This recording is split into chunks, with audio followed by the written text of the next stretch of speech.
Bless you. അപ്പം നമുക്ക് നമ്മുടെ വേഗത്തിൽ നമ്മുടെ ചിന്തകൾക്കായിട്ട് പുസ്തകം തുറക്കാം. യോഹന്നാൻ്റെ സുവിശേഷമാണ് ധ്യാന വിഷയം. നിലത്തിരിക്കാൻ ബുദ്ധിമുട്ടുള്ള ഉണ്ടെന്ന് എനിക്കറിയാം. ഒത്തിരി കഷ്ടപ്പാടാണെങ്കിൽ ഒന്ന് പറഞ്ഞാൽ എന്തെങ്കിലും അറേഞ്ച് ചെയ്യാം. വേണം, കാലും മരയ്ക്കരുത്, പെട്ടെന്ന് ചാടി എഴുന്നേറ്റ് വീഴരുത്. എന്നാലും വല്ലപ്പോഴും ഒക്കെ ഇങ്ങനെ ഇരിക്കുന്നതൊക്കെ നല്ല. നമ്മളെപ്പോഴും ഒരു കംഫർട്ട് സോണിലിരുന്നാൽ അതും ശരിയാകത്തില്ല. വല്ലപ്പോഴും ഒന്ന് ഇടുങ്ങിയും ഞെരുങ്ങിയും ഒക്കെ ഇരിക്കുന്നതാണ്. ചെറുക്കെങ്കിലുമൊക്കെ ഇച്ചിരി ചൂട് തോന്നുന്നുണ്ടായിരിക്കാം. ചൂട് തോന്നണമെന്ന് തോന്നുമ്പോൾ പുറത്ത് ചെന്ന് ജോലി ചെയ്യുന്നവരെ ഓർത്താൽ മതി.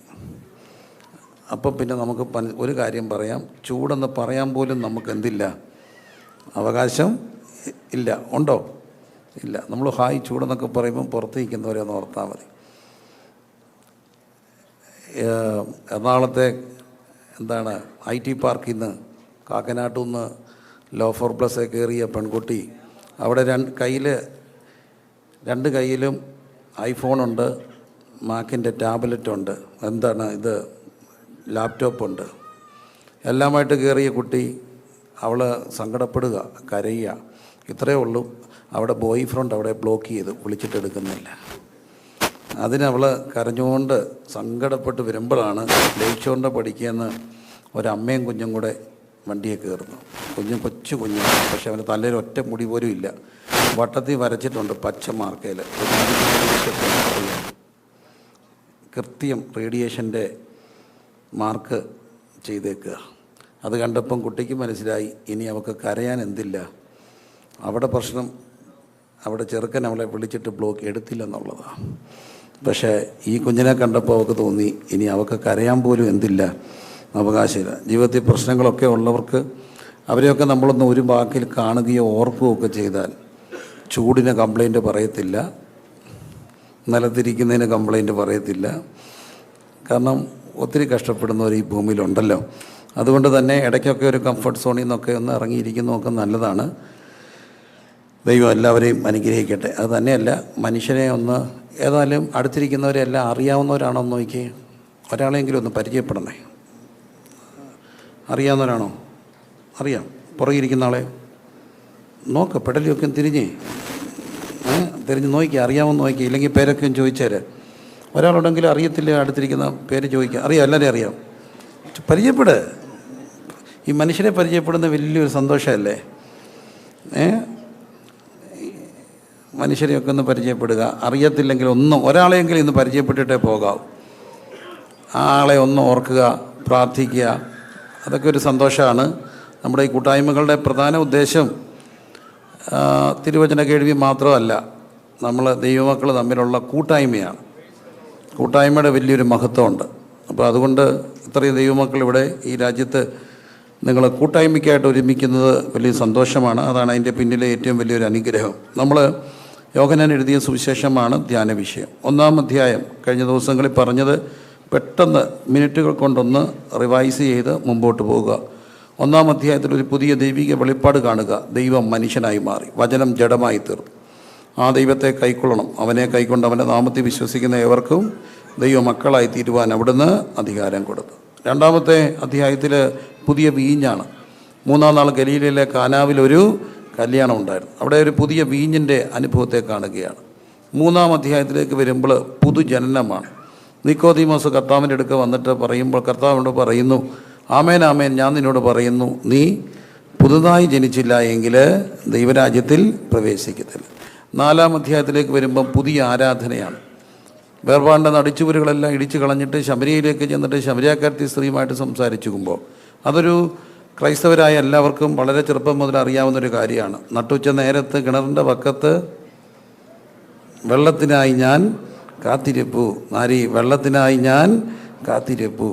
അപ്പോൾ ആ കാത്തിരിപ്പിൽ അവളോട് സംസാരിക്കുകയാണ്. സംസാരിച്ചപ്പോൾ കർത്താവ് അവൾക്കൊരു പുതിയ അവൾ പറഞ്ഞു, ഞങ്ങളുടെ പിതാക്കന്മാർ അവിടെ ആ മലയിലാണ് ആരാധിച്ചത്. ദൈവം പറഞ്ഞു, ഈ സ്ഥലത്തിന് പ്രാധാന്യമുള്ള ആരാധനയെല്ലാം അവസാനിക്കുകയാണ്. ഇനിയും ഒരു ആരാധന വരുന്നു. സത്യനമസ്കാരികൾ പിതാവിനെ സത്യത്തിലും ആത്മാവിലും, ദൈവം ആത്മാവാകുന്നു. സത്യനമസ്കാരികൾ പിതാവിനെ ആത്മാവിലും സത്യത്തിലും എന്തു ചെയ്യണം? ആരാധിക്കണം. അതാണ് 4-ാം അധ്യായത്തിൽ നാം കാണുക.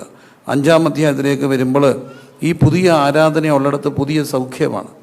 ബെഥേസ്ദ ആട്ടുവാതിക്കൽ 38 ആണ്ട് കുളക്കടവിൽ കിടന്ന മനുഷ്യനെ കർത്താവ് സുഖപ്പെടുത്തുകയാണ്.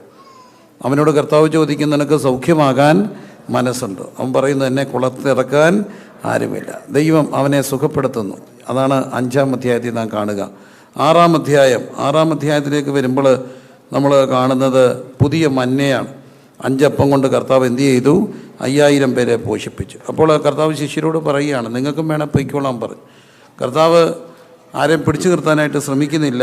അവൻ്റെ ശിഷ്യന്മാർ 7:6 കാണുന്നു. അന്ന് മുതൽ അവൻ്റെ ശിഷ്യന്മാർ പലരും എന്ത് ചെയ്തു? പിന്നെ അവനോട് കൂടെ സഞ്ചരിച്ചില്ല. ആകയാൽ യേശു പന്തിരരോട്, നിങ്ങൾക്കും പോയിക്കൊള്ളുവാൻ മനസ്സുണ്ട്. ഇടയ്ക്കിടയ്ക്ക് സഭയെ പറയണേ, ഉപദേശിമാർ ധൈര്യമായിട്ട് പറയണം, പോകേണ്ടവരൊക്കെ എന്ത് ചെയ്തോളാൻ. നമ്മുടെ കുഴപ്പം കൊണ്ട് പോകരുത്.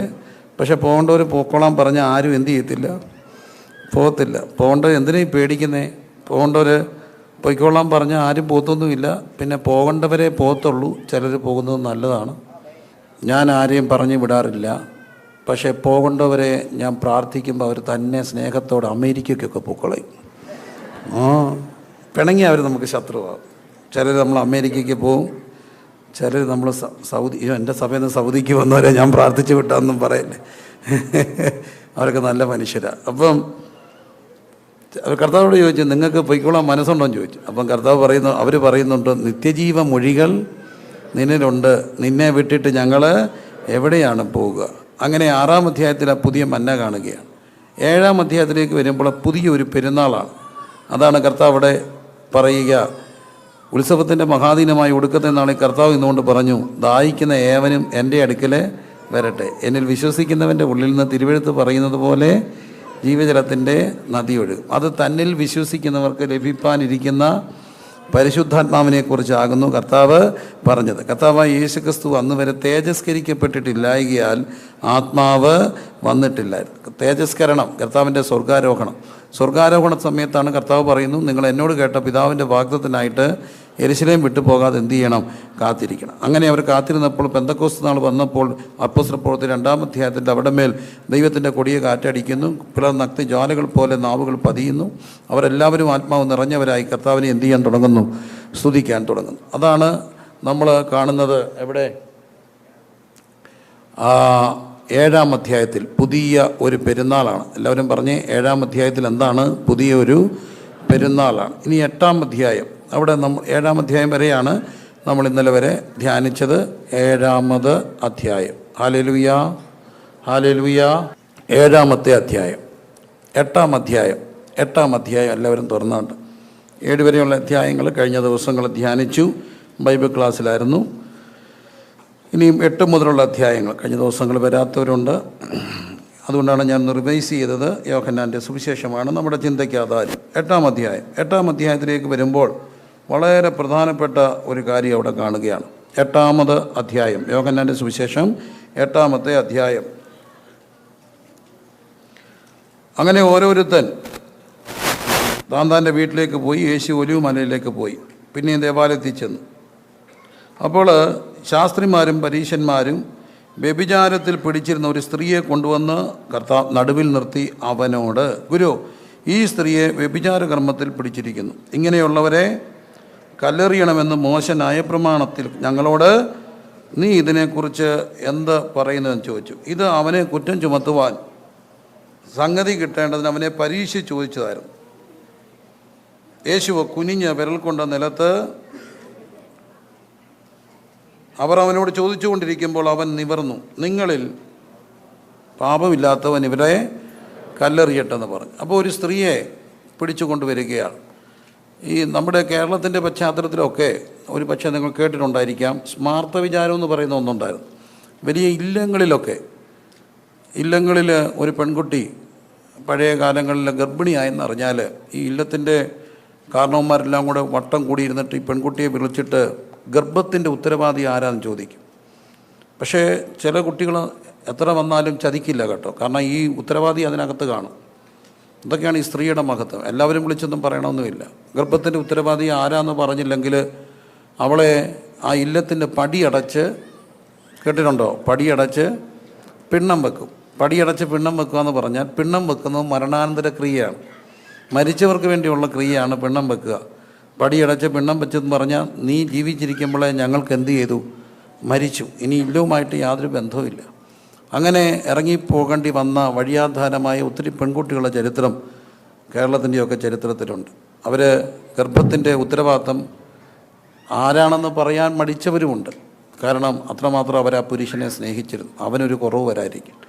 പക്ഷേ ഇവിടെ ആ സ്ത്രീയെ കർത്താവിൻ്റെ അടുക്കൽ കൊണ്ടുവരികയാണ്.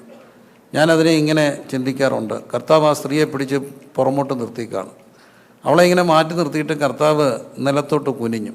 എപ്പോഴും പിടിക്കപ്പെട്ട സ്ത്രീകളെ, അല്ലെങ്കിൽ ഒരു കൊലപാതക കുറ്റത്തിനോ ഏത് കുറ്റത്തിന് പിടിക്കപ്പെട്ടാലും പോലീസ് അവരെ തെളിവെടുപ്പിനൊക്കെ കൊണ്ടുവരുമ്പോൾ നിങ്ങൾ ശ്രദ്ധിച്ചിട്ടുണ്ടോ? അവർ ഒരിക്കലും മുഖം എന്ത് ചെയ്യത്തില്ല, ഉയർത്തത്തില്ല. കണ്ടിട്ടുണ്ടോ? അപ്പം തല താഴ്ത്തിയിരിക്കും. ഒല്ലയിൽ അവരെ തൂവാല കൊണ്ടോ ഷാള് കൊണ്ടോ ഒക്കെ മുഖം മറയ്ക്കും. കാരണം അവർക്ക് അവരുടെ മുഖം ആരും കാണാൻ ഇഷ്ടമില്ല. ഇവിടെയാണ് ഈ സ്ത്രീ കുനിഞ്ഞു നിൽക്കുകയായിരിക്കണം. കർത്താവ് കുനിഞ്ഞു അവൾക്ക് വേണ്ടി. എന്തിനാ? അവളെ നിവർത്തുവാൻ അവനും കുനിയുക. ഈ കുനിഞ്ഞിരിക്കുന്നവരെ നിവർത്തുവാൻ കർത്താവും അവരുടെ കൂടെ കുനിയുന്നുണ്ട്. പല കാരണങ്ങൾ കൊണ്ട് മനുഷ്യൻ കുനിയാം. അപമാനം കൊണ്ട് കുനിയാം, കുഞ്ഞുങ്ങൾക്കൊരു പ്രയാസം വന്നാൽ കുനിയാം, കടം കയറിയാൽ കുനിയാം, അങ്ങനെ പല നിലകളിൽ രോഗം വന്നാൽ കുനിയാം, സാമ്പത്തിക തകർച്ചകൾ വന്നാൽ കുനിയാം, പെട്ടെന്ന് ബിസിനസ് പൊട്ടിപ്പോയാൽ കുനിയാം. പക്ഷേ കുനിഞ്ഞ സമൂഹത്തെ നിവർത്തുവാൻ അവർക്ക് വേണ്ടി കുനിഞ്ഞ ഒരാളുണ്ട്. അതാണ് കർത്താവിൻ്റെ പ്രത്യേകത. ക്രിസ്തു അവരോടൊപ്പം കുനിയുകയാണ്. കുനിഞ്ഞിട്ട് കർത്താവ് പറഞ്ഞു, അവനെ കൊല്ലണമെന്ന് പറയുകയാണ്. അവരുടെ കയ്യിലെല്ലാം എന്തോ കാണും? കല്ലുണ്ട്. കർത്താവ് ഒരു കാര്യം അവരോട് പറഞ്ഞു, നിങ്ങളിൽ പാപം ചെയ്യാം. മക്കളെ സൗണ്ട് ഉണ്ടാക്കരുതേ, ഈ കുപ്പി വെച്ച് സൗണ്ട് ഉണ്ടാക്കല്ലേ പ്ലീസ്. നിങ്ങൾ പാപം ചെയ്യാത്തവർ ഇവരെ എന്ത് ചെയ്യട്ടെ? കല്ലെറിയട്ടെ എന്ന് പറയും. അപ്പം എന്നിട്ട് കർത്താവ് ഇങ്ങനെ കുനിഞ്ഞ് എന്ന് എഴുതുകയാണ്. സാധാരണ നമ്മൾ പറയാറുണ്ട്, എന്താ കർത്താവ് എഴുതിയേ? രണ്ട് രീതി കേട്ടിട്ടുണ്ട്. ചില പറയുന്നു വന്നവരുടെ എന്തെഴുതി? പാപം എഴുതി. ചില പറഞ്ഞു പേര് എഴുതി. ഇതിലൊന്നും വലിയ തെളിവില്ല. അവനെ കുപ്പി കൊണ്ട് സൗണ്ട് ഉണ്ടാക്കല്ലേ, സൗണ്ട് ഉണ്ടാക്കരുത്, ദേഹം പെരുക്കും. അതുകൊണ്ടാണ് ആ സൗണ്ട് ഇങ്ങനെ കേൾക്കുമ്പോൾ നമുക്കൊരു അസ്വസ്ഥതയുണ്ട്. അപ്പം കർത്താവ് അവർ കല്ലെറിയാൻ പോവുക. അവരുടെ കയ്യിൽ എന്തുണ്ട്? കല്ലുണ്ട്. ഈ കല്ലിനും കല്ലേറിനും ഇടയ്ക്ക് കർത്താവ് എന്തോ എഴുതിയപ്പം അവർ വന്ന് എങ്ങോട്ട് നോക്കിക്കാണും? ഇതെന്തോ എഴുതിയെന്നറിയാം. നമ്മൾ ഈ നാട്ടിൻപുറത്തോട്ടൊക്കെ പോകുമ്പോൾ ചിലപ്പം പെട്ടെന്ന് ഈ എണ്ണ വിൽക്കുന്നവരെയൊക്കെ കാണാം. കണ്ടിട്ടുണ്ടോ? ഒടിവ്, ചതവ്, ചുളു, ഇതിനെല്ലാം വലിയ എണ്ണയാന്നൊക്കെ പറയുമ്പോൾ ആളിങ്ങനെ വട്ടം കൂടി നിൽക്കും. അപ്പോൾ ഇതുവഴി പോകുന്നവർ എല്ലാവരും എത്തി അങ്ങോട്ട് നോക്കും, അവിടെ എന്താണ് നടക്കുന്നത്. അപ്പോൾ കർത്താവ് കുനിഞ്ഞ് എന്ന് എഴുതിയപ്പോൾ ഇവരും വന്ന് നോക്കിക്കാണും. നോക്കി ഒരു കാര്യം സംഭവിച്ചു. ഇവരുടെ കയ്യിൽ നിന്ന് എന്ത് പോയി കാണും? കല്ല് പോയി കാണും. അതായത് ഒരു പുതിയ നിയമം അവിടെ കൊണ്ടുവരികയാണ്. ആ നിയമം ഇതാണ്: നിങ്ങൾ കല്ലെറിയുന്നതിന് മുമ്പ് 1 മിനിറ്റ് ഒന്ന് ആലോചിക്കണം. ഈ കല്ലെറിയാൻ വേണ്ടി അവർ വന്നു. കർത്താവ് ഒന്ന് കുനിഞ്ഞു, എന്നിട്ട് നിലത്തെഴുതി. അവർക്ക് നോക്കാനൊരു സമയം കിട്ടി. നിങ്ങൾ ഈ പാപമില്ലാത്തവർ ഇവരെ കല്ലെറിയാൻ പറഞ്ഞു. ഒറ്റയാളും ആ കുട്ടിയെ എന്ത് ചെയ്തില്ല? കല്ലെറിഞ്ഞില്ല. അപ്പോൾ ഈ നമുക്കെല്ലാവർക്കും ഈ കല്ലെറിയാനുള്ളൊരു പ്രചോദനം ഉണ്ടാകും. എല്ലാവരും ഒന്ന് പറഞ്ഞ് എന്തുണ്ടാകും? പ്രചോദനം, ഒരു ഇൻസ്പിറേഷൻ ഉണ്ടാകും. ആ പ്രചോദനത്തിനും ആ പ്രതികരണത്തിനും ഇടയ്ക്ക് ഒരിച്ചിരി സമയം കിട്ടിയാൽ പ്രതികരണം അത് തന്നെ ആയിരിക്കുമോ വേറെ എന്തെങ്കിലും ആയിരിക്കുമോ? പ്രചോദനം, മനസ്സിലായല്ലോ? That stimulation or inspiration to do something. അതിനിടയ്ക്ക് ഒരിച്ചിരി സമയം കിട്ടി. അന്നേരം കല്ല് കയ്യിൽ നിന്ന് പോകുമോ? പറയാൻ വന്ന കാര്യം പറയുമോ പറയത്തില്ലയോ? പിടികിട്ടിയില്ല. ഞാൻ ചിലരെ ഫോൺ ചെയ്യും, ചോദിച്ചിട്ടേ ഉള്ളൂ, ഇങ്ങനെയുണ്ടോ ഒരിടപാട്, ഇതെന്നെ വെള്ളരിക്കപ്പെട്ടണമാണ്. ചോദിക്കാൻ വേണ്ടി വിളിച്ചു. ദൈവകൃപ, അവർ ഫോൺ എടുത്തില്ല. രാത്രിയിൽ അവർ തിരിച്ച് വിളിച്ചു. പ്രിൻസിപ്പാൾ എന്തിനാ വിളിച്ചേ? കുഞ്ഞെ നിനക്ക് വേണ്ടി ഒന്ന് പ്രാർത്ഥിക്കാനായിരുന്നു. പ്രാർത്ഥിക്കട്ടെ, സന്തോഷമായിട്ടിരിക്കുന്നത്. പറഞ്ഞോ? ഇല്ല. അന്നേരം അവരെടുത്തായിരുന്നേ ഞാൻ വല്ലതും പറയും. അവർ റെക്കോർഡ് ചെയ്യും, അവരത് യൂട്യൂബിലിടും. എന്നെ നിങ്ങൾ ആരും വിളിക്കത്തുമില്ലായിരുന്നു. നമ്മളും മനുഷ്യരാപ്പാ. പക്ഷേ അവരെടുക്കാഞ്ഞതാണ് തമ്പുരാൻ്റെ കൃപ. സമയം കിട്ടിയപ്പം പിന്നെ നമ്മൾ പറയാൻ വന്നത് പറയുമോ? ഇല്ല. അപ്പം പ്രചോദനത്തിനും പ്രതികരണത്തിനും ഇടയ്ക്ക് എന്തോ കിട്ടണം? സമയം കിട്ടണം. പറയാൻ വരുന്നതിനും പറയുന്നതിനും ഇടയ്ക്ക് എന്തോ കിട്ടണം? ഈ പിള്ളേരെന്നൊക്കെ പറഞ്ഞില്ലേ, ഞാനെപ്പോഴും ഈ പേരൻസിന് ക്ലാസ് എടുക്കുമ്പോൾ, ഞാനും ഒരു അപ്പനെ, നമ്മളെയും കൊണ്ട് ഇതൊക്കെ ക്ലാസ് എടുക്കാനേ കൊള്ളത്തുള്ളൂ. അപ്പം ഞാനെപ്പോഴും പറയും, നമ്മൾ പെട്ടെന്ന് ഇവരെ അടിക്കരുത്, ചുമ്മാ അടിക്കരുത്. നമ്മളവരെ വിളിച്ച് വീട്ടിൽ കൊണ്ടുവന്ന് അവർ ചെയ്ത തെറ്റ് മനസ്സിലാക്കി, തെറ്റിന് ശിക്ഷ എന്താ വേണ്ടെന്ന് അവരെയും കൊണ്ടുകൂടെ ഡിസ്കസ് ചെയ്ത് തീരുമാനിച്ച്, എന്നിട്ട് അവരെയും കൊണ്ട് വടി വെട്ടിച്ചുകൊണ്ട് വന്ന് അവിടെ കുറ്റം മനസ്സിലാക്കി അവരെ എന്ത് ചെയ്യണം? അടിക്കണം. ഈ ക്ലാസ് എടുത്തുകൊണ്ടിരിക്കുമ്പോൾ ഒരു അമ്മ എഴുന്നേറ്റ് എന്ന് പറഞ്ഞു, പാസ്റ്ററേ ആദ്യം അടി നടക്കട്ടെ, പിന്നെ എക്സ്പ്ലനേഷൻ. കാരണം ആ മൂച്ചിന് അടിച്ചില്ലെങ്കിൽ പിന്നെ എന്തോ നടക്കത്തില്ല, അടി നടക്കത്തില്ല. നടക്കുമോ? ഇല്ല. ആ മൂച്ചിന് അടി നടന്നിട്ട് നമുക്ക് പിന്നെ അടിച്ചത് എന്ത് ചെയ്യാം? എക്സ്പ്ലെയിൻ ചെയ്ത് കൊടുക്കാം. അപ്പം ഇത് നടക്കുന്ന കാര്യമല്ല. അപ്പം കല്ലിനും കല്ലേറിനും ഇടയ്ക്ക് എന്ത് കിട്ടി? സമയം കിട്ടി. എല്ലാവരും പറഞ്ഞേ, കല്ലിനും കല്ലേറിനും ഇടയ്ക്ക് എന്താ കിട്ടി? അപ്പോൾ എന്തോ നടന്നില്ല? നടന്നില്ല. തമ്പുരാൻ ചിലപ്പോൾ ഇതുപോലൊക്കെ നമ്മളീ പാപം ചെയ്യാതൊക്കെ പോകുന്നതൊക്കെ ഇങ്ങനെ സമയം കിട്ടുന്നുണ്ട്. ഈ പലരും അടിക്കുന്നതും കുത്തുന്നതും വെട്ടുന്നതും ഒക്കെ പെട്ടെന്നുണ്ടായ സംഭവത്തിലാണ്. പെട്ടെന്ന് ഫ്രാക്ഷൻ ഓഫ് എ സെക്കൻഡിൽ നടന്ന കാര്യങ്ങളാണ്. ആ സെക്കൻഡിൽ നടന്നത് ചിലപ്പോൾ നമുക്ക് ദൂരവ്യാപകമായ പ്രത്യാഘാതങ്ങൾ ഉണ്ടാക്കേണ്ടി വരും. അതുകൊണ്ട് എന്നും ദൈവത്തോട് പ്രാർത്ഥിക്കണം, കർത്താവേ, കേൾപ്പാൻ വേഗതയും പറയാൻ താമസം. കേൾപ്പാൻ വേഗതയും പറയാൻ താമസം. ഒന്നുകൂടെ എല്ലാവരും ഒന്ന് പറഞ്ഞേ, പ്രചോദനം, പ്രതികരണം. ഇതിനിടയ്ക്ക് എന്തോ വേണം?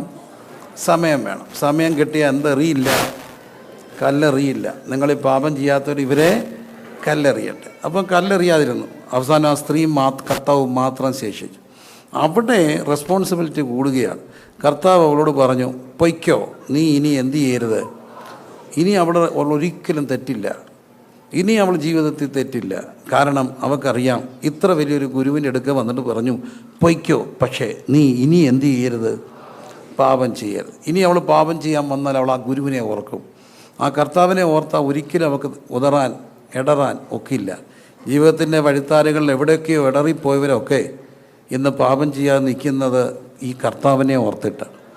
കർത്താവിനോടുള്ള സ്നേഹമുള്ളപ്പോൾ ഒരിക്കലും നമുക്ക് ദൈവസ്നേഹം വരുന്നവർക്ക് പാപം ചെയ്യാൻ കഴിയാത്തതിൻ്റെ കാരണം അവൻ്റെ സ്നേഹം എന്നെ നിർബന്ധിക്കുന്നത് കൊണ്ടാണ്.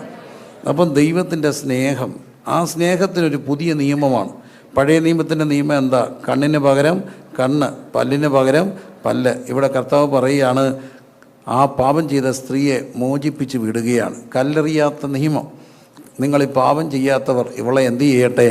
കല്ലെറിയട്ടെ. ഇവിടെ കർത്താവ് ഒരു പുതിയ നിയമം കൊണ്ടുവരികയാണ്. അതുകൊണ്ട് നമ്മൾ ഈ വിധിക്കുവാൻ, അതുകൊണ്ടാണ് വിധിക്കുന്ന വിധിയാൽ നിങ്ങൾ എന്ത് ചെയ്യപ്പെടും? വിധിക്കപ്പെടും എന്ന് കർത്താവ് പറയുക. ക്ഷമയുടെ ഒരു നിയമം കർത്താവ് അവിടെ ഇൻട്രൊഡ്യൂസ് ചെയ്യുകയാണ്. ക്ഷമയുടെ ഒരു നിയമം. ഇന്ന് മനുഷ്യർക്ക് ഇല്ലാതെ പോകുന്നത് ഈ ക്ഷമയാണ്. ക്ഷമിക്കാൻ മനുഷ്യർക്ക് കഴിയുന്നില്ല. അതുപോലെ പെട്ടെന്നുള്ള ക്ഷിപ്രകോപം. ഈ പലരെക്കുറിച്ച് നമ്മൾ പറയാവുന്നൊരു വാക്കുണ്ട്, ആൾ ഷോർട്ട് ടെമ്പേർഡാണ്. കേട്ടിട്ടുണ്ടോ? ഷോർട്ട് ടെമ്പേർഡാണ്. ഈ ഷോർട്ട് ടെമ്പേർഡൊക്കെ ആകുന്നത് ഭയങ്കര അപകടമാണ്. ഈ ഷോർട്ട് ടെമ്പേർഡ്നെസ്സിൽ എന്തെല്ലാം സംഭവിക്കാം? ചിലപ്പം കൊലപാതകം വരെ സംഭവിക്കാം. പ്ലാൻഡായിട്ടല്ലാതെ കരുതി കൂട്ടാൻ നടക്കുന്ന ചില സംഭവങ്ങളുണ്ട്. അപ്പോൾ അതുകൊണ്ട് കർത്താവിനോട് എല്ലാവരും പ്രാർത്ഥിക്കണം. ഈ പുതിയ നിയമമാണ് കർത്താവ് ഇൻട്രൊഡ്യൂസ് ചെയ്യുന്നത്. കല്ലെറിയാത്തൊരു നിയമം, ആരെയും വിധിക്കാതിരിക്കാനുള്ളൊരു കൃപ, എല്ലാവരോടും ക്ഷമിക്കാനുള്ളൊരു കൃപ. കരങ്ങൾ ഉയർത്തി ഒന്ന് പ്രാർത്ഥിച്ച്, ക്ഷമിക്കാനുള്ളൊരു കൃപയ്ക്ക് വേണ്ടി പ്രാർത്ഥിച്ച്, എല്ലാവരോടും ക്ഷമിക്കാൻ.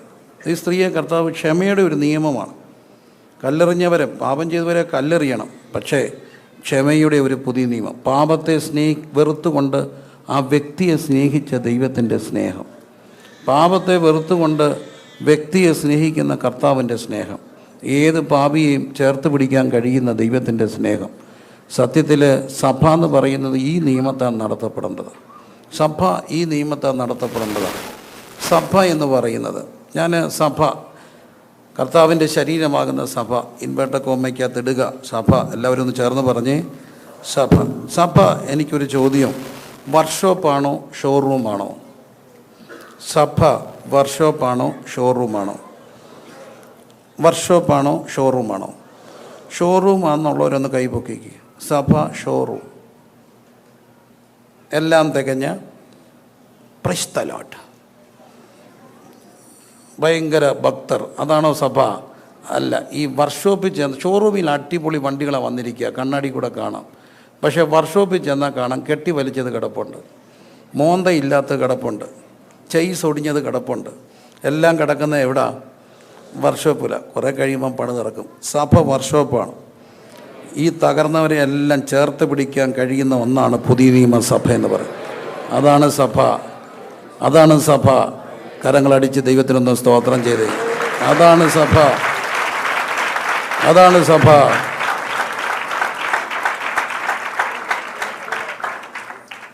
തെറ്റിദ്ധരിക്കരുതേ, എന്നെ നല്ല അർത്ഥത്തിലേ എടുക്കാവൂ. അപ്പന് ഇടറിപ്പോയ ഒരു വീട്. അപ്പം ഭയങ്കര മദ്യപാനിയാണ്. ആ മോന് അമ്മ ഇങ്ങനെ അവരെ ഇട്ടച്ചിട്ട് വേലയ്ക്ക് പോകേണ്ടി വന്നു. അതുകൊണ്ട് തന്നെ അവരൊത്തിരി കഷ്ടപ്പെട്ടും ഇടറിയൊക്കെ വളർന്ന പിള്ളേരാണ്. അവൻ ഒരു ദിവസം ചർച്ച് വന്നു. പക്ഷേ അവന് മുടിയുണ്ടായിരുന്നു. മുടിയെല്ലാം കൂടെ വളർത്തി അവൻ ചർച്ച് വന്നു. ഞാൻ നോക്കിയപ്പോൾ ഞങ്ങളുടെ ചർച്ചിലെ കുറേ പേര് പിരിവെടുത്തു. എന്തിനാണെന്നറിയോ? ഇവൻ്റെ മുടി വെട്ടാൻ. എന്നിട്ട് അവർ ബലമായിട്ട് അവനെ കാറേ കയറ്റാൻ പോവുക, മുടി വെട്ടിക്കാൻ കൊണ്ടുപോകും. ബലമായിട്ട് നീ മുടി വെട്ടിയിട്ട് അങ്ങോട്ട് കയറിയാൽ മതി. ഇവനങ്ങോട്ട് പറയും, നീ ആരും എൻ്റെ കയ്യത്തോട്ട് പോയേക്കരുത്, ഇനി മുടി വെട്ടണമെങ്കിൽ പ്രിൻസിപ്പാൻ വരട്ടെന്ന് പറഞ്ഞു. ഞാൻ വന്ന് ചോദിച്ചപ്പോൾ ഇവരവനെ ബലമായിട്ട് വണ്ടിയെ കയറ്റി മുടി വെട്ടാൻ കൊണ്ടുപോകാം. ഞാൻ പറഞ്ഞു, ഒരു നിമിഷം അവിടെ നിൽക്കുക, നിങ്ങളാരും അവനെ കൊണ്ടുവേണ്ട, നീ മുടി വെട്ടുകയും വേണ്ട, കയറിയിരുന്നോളാൻ പറഞ്ഞു. തമ്പുരാൻ്റെ കൃപയാൽ ഇന്ന് ഇതുപോലെ നല്ലൊരു ചെറുക്കനില്ല. ആരും അവനോട് പറഞ്ഞില്ല മുടി വെട്ടാൻ. പക്ഷേ അവൻ മുടിയും വെട്ടി, അവൻ നല്ല ജോലിയും കിട്ടി, നല്ല ഭക്തനായ ഒരു ചെറുപ്പക്കാരനായി എൻ്റെ കൂടെ ഉണ്ട്. ഏതിടറിയവനെയും ചേർത്ത് പിടിക്കാൻ കഴിയുന്ന ഒരിടമാണ് ദൈവസഭ എന്ന് പറയും. അതുകൊണ്ട് പാപത്തിന് കൂട്ടു നിൽക്കുകയല്ല. പാപത്തെ വെറുത്തു ആരെ സ്നേഹിച്ചു? പാപിയെ സ്നേഹിച്ചു. പാപത്തെ വെറുത്ത് പാപിയെ സ്നേഹിച്ച ഒരു കർത്താവ്. ഇടറിയവരെ എല്ലാം ചേർത്ത് പിടിക്കുന്ന വർക്ക്ഷോപ്പ്. ദൈവസഭ കാഷ്വാലിറ്റി ആണോ? ദൈവസഭ കാഷ്വാലിറ്റി ആണോ അതോ 5 സ്റ്റാർ ഹോട്ടലാണോ? കാഷ്വാലിറ്റി. കാഷ്വാലിറ്റിയിൽ ആരൊക്കെ കേസ് വരും? കാഷ്വാലിറ്റിയുടെ ഡോക്ടർ സൂപ്പർ സ്പെഷ്യാലിറ്റി ഡോക്ടറാണോ MBBSകാരനാണോ? കാഷ്വാലിറ്റിയിൽ MBBS ആണ്. പക്ഷേ നിങ്ങൾക്കറിയാമോ, ഗൈനക്ക് വന്നാൽ അറ്റൻഡ് ചെയ്യുമോ? ഗൈനക്ക് വന്ന് അറ്റൻഡ് ചെയ്യത്തില്ലേ? ചെയ്യും. കാർഡിയാക്ക് വന്ന് അറ്റൻഡ് ചെയ്യുമോ? ചെയ്യും. ഓർത്തോ വന്ന് അറ്റൻഡ് ചെയ്യുമോ? ചെയ്യും. പീഡിയാട്രിക്ക് വന്ന് അറ്റൻഡ് ചെയ്യുമോ? ഇതാണ് പാസ്റ്ററും. പ്രവാചകനാകേണ്ടടുത്ത് പ്രവാചകൻ, ഭൂതത്തെ ഓടിക്കണേ ഭൂതം ഓടിക്കും, കൗൺസിലറാണേ കൗൺസിലർ വെക്കും. ഇനി അത്യാവശ്യം മാറ്റി നിർത്തി 2 തല്ല് കൊടുക്കണേ അതും കൊടുക്കണം. ആരും കാണരുതെന്നുള്ളൂ. അത്യാവശ്യം 2 അടി കൊടുത്താൽ ശരിയാവുമെങ്കിൽ അവർക്ക് അടിയും കൊടുക്കണം. ഇതെല്ലാം ആകുന്ന ഒരിടമാണ് ചർച്ച്. കാഷ്വാലിറ്റിയാണ്. അവിടുത്തെ MBBS ഡോക്ടറാണ് ആര്? ഉറക്കെ പറ. വലിയ സ്പെഷ്യാലിറ്റി ഒന്നും അല്ലെങ്കിൽ എല്ലാ കേസും അറ്റൻഡ് ചെയ്യും. അതായിരുന്നു ദൈവസഭ. അതാകണം ദൈവസഭ. ദൈവത്തിനൊന്ന് സ്തോത്രം ചെയ്താട്ട്. അപ്പോൾ ഇവിടെ ഒരു പുതിയ നിയമം ഇൻട്രൊഡ്യൂസ് ചെയ്തു. ആ നിയമത്തിൻ്റെ പേര് എന്താണ്? ക്ഷമയുടെ നിയമം. കരം കൊടുത്തൊന്ന് പറഞ്ഞ് ക്ഷമയുടെ നിയമം. എല്ലാവരും കരം കൊടുത്ത് പറഞ്ഞ് ക്ഷമിക്കണം കേട്ടോ. ലോകത്തെ ഏറ്റവും നല്ലൊരു വാക്കാണ് പറയാൻ കുറയുന്നത്. എന്താ? എന്നോട് എന്ത് ചെയ്യണം? ക്ഷമിക്കണം. പക്ഷേ നമ്മളെല്ലാം പറയും ക്ഷമിക്കണമെന്ന് ഞാൻ പറയത്തില്ല. ഏറ്റവും നല്ലൊരു വാക്കാണ് എന്ത് പറയുക? സോറി എന്നൊക്കെ പറയുക. ഒരു സോറി പറഞ്ഞാൽ എന്തോ, സോറി എന്ന് പറയുന്നതിനെക്കാട്ടി നല്ലതാണ് മലയാളികൾ തമ്മിൽ സഹോദര എന്നോട് എന്ത് ചെയ്യണം? ക്ഷമിക്കണമെന്ന് പറയും. പക്ഷേ ഇന്ന് നമ്മൾ പറയാറില്ല. നമുക്ക് പറയാൻ ഭയങ്കര ഈഗോയാണ്. ഭർത്താവ് ഭാര്യയോടൊന്ന് ക്ഷമിക്കണമെന്ന് പറഞ്ഞാൽ പുള്ളിക്കാരത്തി ആരാകുമെന്നറിയാം. അപ്പം ഞാൻ ഭർത്താവിനോട് പറഞ്ഞൊരു സോറി പറഞ്ഞേക്കാൻ. അങ്ങനെ സോറി പറഞ്ഞാൽ അവളങ്ങ് ഞെളിയും. പിന്നെ അവൾ ഇവിടെങ്ങും ഇരിക്കത്തില്ല. പക്ഷേ തോന്നലാണ്. സോറി പറയേണ്ടടുത്ത് പിള്ളേരോടാണേലും എന്ത് പറയണം? സോറി പറയണം. ക്ഷമയുടെ ഒരു നിയമം കർത്താവ് അവിടെ നമുക്ക് വേണ്ടി ആക്കുകയാണ്. മനുഷ്യർ ക്ഷമയില്ലാത്തവർ. ഞാൻ സാധാരണ കുടുംബ സദസ്സുകളിൽ പറയുന്നൊരു ഉദാഹരണമുണ്ട്. ഒരു പക്ഷേ നിങ്ങൾ കേട്ടിട്ടുണ്ടാകുന്ന ഒരു ഉദാഹരണം. അച്ചായൻ രാവിലെ ജോലിക്ക് പോകാനിരിക്കുക, അമ്മാമ്മയ്ക്കും തിരക്കിട്ട് പോകണം.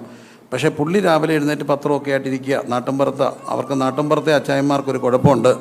അവർക്ക് രാവിലെ എല്ലാം നടക്കുന്നതിന് മുമ്പ് എന്തോ കിട്ടണം? പത്രം കിട്ടണം. ഇപ്പോൾ അതൊക്കെ ഒന്ന് മാറി. ഇപ്പോൾ എല്ലാം വാട്സപ്പായി. അപ്പം പത്രമൊക്കെ നോക്കിയിരുന്ന് സമയം പോയപ്പോഴാണ് പുള്ളി ചാടി കുളിക്കാൻ കയറിയത്. കുളിച്ചപ്പോഴത്തേനാണ് പുള്ളി കുളിച്ച് കഴിഞ്ഞപ്പോഴാണ് നോക്കിയപ്പം കാണുന്ന തോർത്തണ്ടേ. പുള്ളി അവിടെ കിടന്നുകൊണ്ട് അലച്ചു, എടിയേ എന്താ തോർത്ത്. എടി അങ്ങേ അറ്റത്ത് അടുക്കളയിൽ നിന്ന് ദോശ ഇടുക. എടിയെ തോർത്ത് കേട്ടില്ല, എന്തോ കേട്ടു, എടിയേ കേട്ടു. മലയാളിക്ക് ഭയങ്കര ഇഷ്ടമാണ് എന്താ വിളിക്കാൻ, എടിയെ വിളിക്കാൻ. ഞങ്ങളുടെ ഒരു ഉപദേശി, നടന്ന സംഭവം, കഥയല്ലത്, നടന്ന കാര്യമാണ്. ഉപദേശി അച്ചായൻ്റെ വീട്ടിലൊരു സായിപ്പ് വന്ന് താമസിച്ചു. അപ്പോൾ ഉപദേശി സായിപ്പ് എപ്പോഴും കേൾക്കുകയാണ് നമ്മുടെ അച്ചായൻ ഭാര്യയെ വിളിക്കുന്നു, എടിയേ.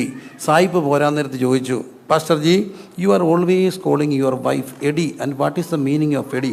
അച്ചായൻ ആരാ മോൻ എന്നറിയാമോ? പാസ്റ്റർ അച്ചായൻ പറഞ്ഞു, you people always call honey and your honey is our. You people always call honey and your honey is our എഡി. ഏതായാലും എടിയേ വിളിച്ചു. എടി അങ്ങേ അറ്റത്ത് നിൽക്കുകയല്ലേ. എടി വന്നു ഓടി ദോശ ഇട്ടുകൊണ്ടിരിക്കുക. അപ്പോൾ ഇയാളിങ്ങനെ കതക് തുറന്ന് നിൽക്കുക, പാതി തല തോർത്തില്ലല്ലോ. അപ്പോൾ അയാൾ പറഞ്ഞു, എടി അതിങ്ങോട്ട് താടി, എടി അതിങ്ങോട്ട് തരാൻ, എടി അതിങ്ങോട്ട് താടി. ഇവിടെ എന്ത് ചോദിച്ചു, എന്തോ മനുഷ്യ, എടി അതിങ്ങോട്ട് താടി. അപ്പോൾ ഇവിടെ കൈ ചട്ടുകൊണ്ടായിരുന്നു, ദോശ ഇട്ടുണ്ട്. അപ്പോൾ ഇവൾ ചോദിച്ചു, ഇതാണോ മനുഷ്യാന്ന് ചോദിച്ചു. അപ്പോൾ അയാൾ പറഞ്ഞു, അല്ലെങ്കിൽ നിന്നെയൊന്നും പറഞ്ഞിട്ട് ഒരു കാര്യമില്ല.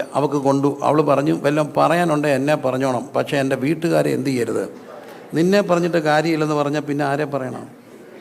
പിള്ളേർക്കറിയാവോ, നമ്മൾ ചിലപ്പം ദേഷ്യം വരും പറയുന്നത്, കൂടുതൽ എന്നോട് പറയണ്ട, നീ അതങ്ങ് പള്ളിയിൽ പോയി പറഞ്ഞാൽ മതി. പറഞ്ഞു കേട്ടിട്ടുണ്ടോ? ഉണ്ടോ? ഈ പള്ളിയിൽ പോയി പറയാൻ പറയുന്നത് എന്തിനാ? അച്ഛനോടാ? അല്ല. അപ്പനെ അടക്കിയേക്കുന്ന എവിടാ? വല്യപ്പൻ കിടക്കുന്ന എവിടാ? ഒരു 3-4 തന്തയ്ക്ക് ഒറ്റയടിക്ക് വിളിക്കുന്നതിൻ്റെ പേരാണ്. ഇനി ഇത് പഠിച്ചിട്ട് പോയി പറയല്ലേ, ക്ഷമയുടെ നിയമമാണ്. പള്ളിയിൽ പോയി പറഞ്ഞാൽ മതിയെന്ന്. അപ്പം അപ്പന്മാരെല്ലാം കിടക്കുന്ന എവിടാ? പള്ളിയിലല്ലേ. അപ്പം ഇവള് പറഞ്ഞു, വല്ലതും പറയാനുണ്ട് എന്നെ പറഞ്ഞോണം, പക്ഷെ ആരെ പറയല്ലേ? വീട്ടുകാരെ പറയല്ലേ. അപ്പോൾ ഇവള് ചോദിച്ചു, പറഞ്ഞാൽ നീ എന്തോ ചെയ്യും? ഇവൾ ആ ചട്ടുകം പിടിച്ചോണ്ട് പറഞ്ഞു, നിങ്ങളുടെ തള്ളയുടെ വിശേഷം എന്നെ കൊണ്ട് കൂടുതലൊന്നും എന്ത് ചെയ്യരുത്, വായിപ്പിക്കരുത്. കഴിക്കാൻ വന്നപ്പം കരിഞ്ഞ ദോശ എടുക്കേ ഒരേറ്, സന്ധ്യയായി ഉഷസ്സുമായി 1-ാം ദിവസം. ആ പിണക്ക് എത്ര ദിവസം നിൽക്കും? ആ പിണക്ക് എത്ര ദിവസം നിൽക്കും? മിനിമം പറഞ്ഞു 2 ദിവസമോ? എന്ത് എളുപ്പമായിരുന്നു. ഇത്രയും പറഞ്ഞ ആ പിണക്കം തീരാൻ എത്ര ദിവസം എടുക്കും? സഹോദരിമാർ തന്നെ പറ, എത്ര ദിവസം എടുക്കും? ഏറ്റവും കൂടുതൽ പിണങ്ങിയിരിക്കുന്നത് സഹോദരന്മാരാണോ സഹോദരിമാരാണോ? സമ്മതിച്ചേ? ഞങ്ങൾ സഹോദരന്മാർ പറഞ്ഞാൽ നിങ്ങൾ തന്നെ പറയത്തില്ല, മനുഷ്യ ഒരുമാതിരി പെണ്ണുങ്ങളെ പോലെ നിങ്ങളിങ്ങനെ എന്ത് ചെയ്യരുത്, പറയുമോ ഇല്ലയോ?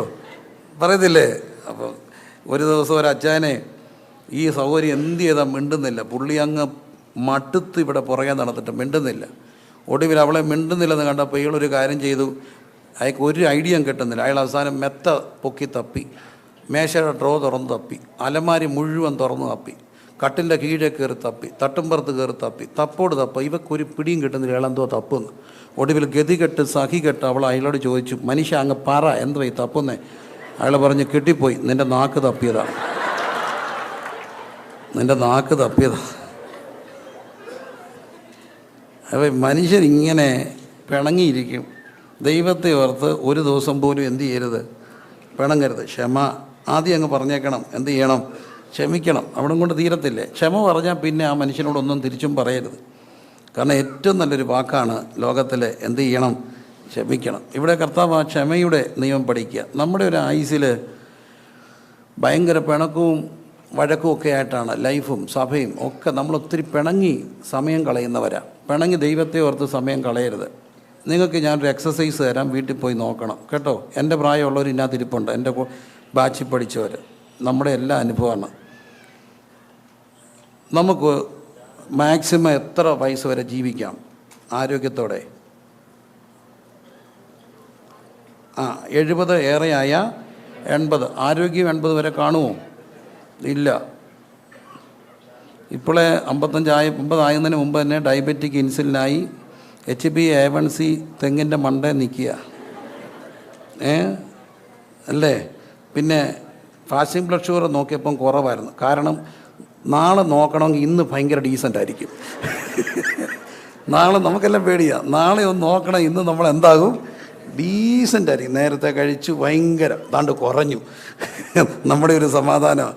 അപ്പം എന്നാലും നമുക്കൊരു ആരോഗ്യമുള്ള ആയുസ് 10 70 ഒക്കെ ഉള്ളൂ. എന്നാലും പോട്ട് 80 വരെ അങ്ങ് ജീവിക്കാം. 80 വരെ ജീവിച്ചാൽ 29,200 ദിവസമേ ഉള്ളൂ. ഇനിയും നമുക്ക് എത്ര ദിവസം ഉണ്ടെന്ന് തീരുമാനിക്കാം. 80 മൈനസ് ഇപ്പോഴത്തെ പ്രായം, അതായത് എനിക്ക് 53 വയസ്സായി. ഇപ്പോഴത്തെ പ്രായം ഇൻറ്റു 365. എനിക്കിനി 27 വർഷം കൂടെ ഉള്ളൂ 80 വരെ പോയാൽ. 53ഉം 7 അല്ലേ, പിന്നെ 60 70 80 27 വർഷമേ ഉള്ളൂ. 27 ഇൻറ്റു 365 കറഷ്ടിച്ചൊരു 10,000-12,000 ദിവസമേ ഉള്ളൂ. ഇത്രയല്ലേ ഉള്ളൂ. ഇന്ന് വീട്ടിൽ പോയിട്ട് കൂട്ടണേ. മനസ്സിലായോ? നിങ്ങളുടെ ആയുസ് നിങ്ങളുടെ കെട്ടിയോൻ്റെ ആയുസ്. പക്ഷെ കെട്ടിയോൻ അത്രയും ദിവസം ഒന്നിച്ച് കാണത്തില്ല. കാരണം പുള്ളി 5-6 വയസ്സ് മൂത്തല്ലേ. പുള്ളി 5-6 വയസ്സ് മൂത്തായതുകൊണ്ട് പുള്ളി പെട്ടെന്ന്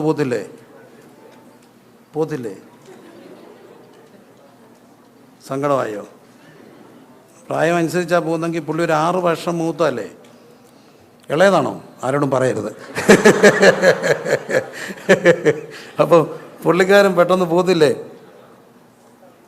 അപ്പോൾ അതുകൂടെ കുറച്ച് കൂട്ടിയാൽ ഇനി എത്ര ദിവസമുണ്ട്?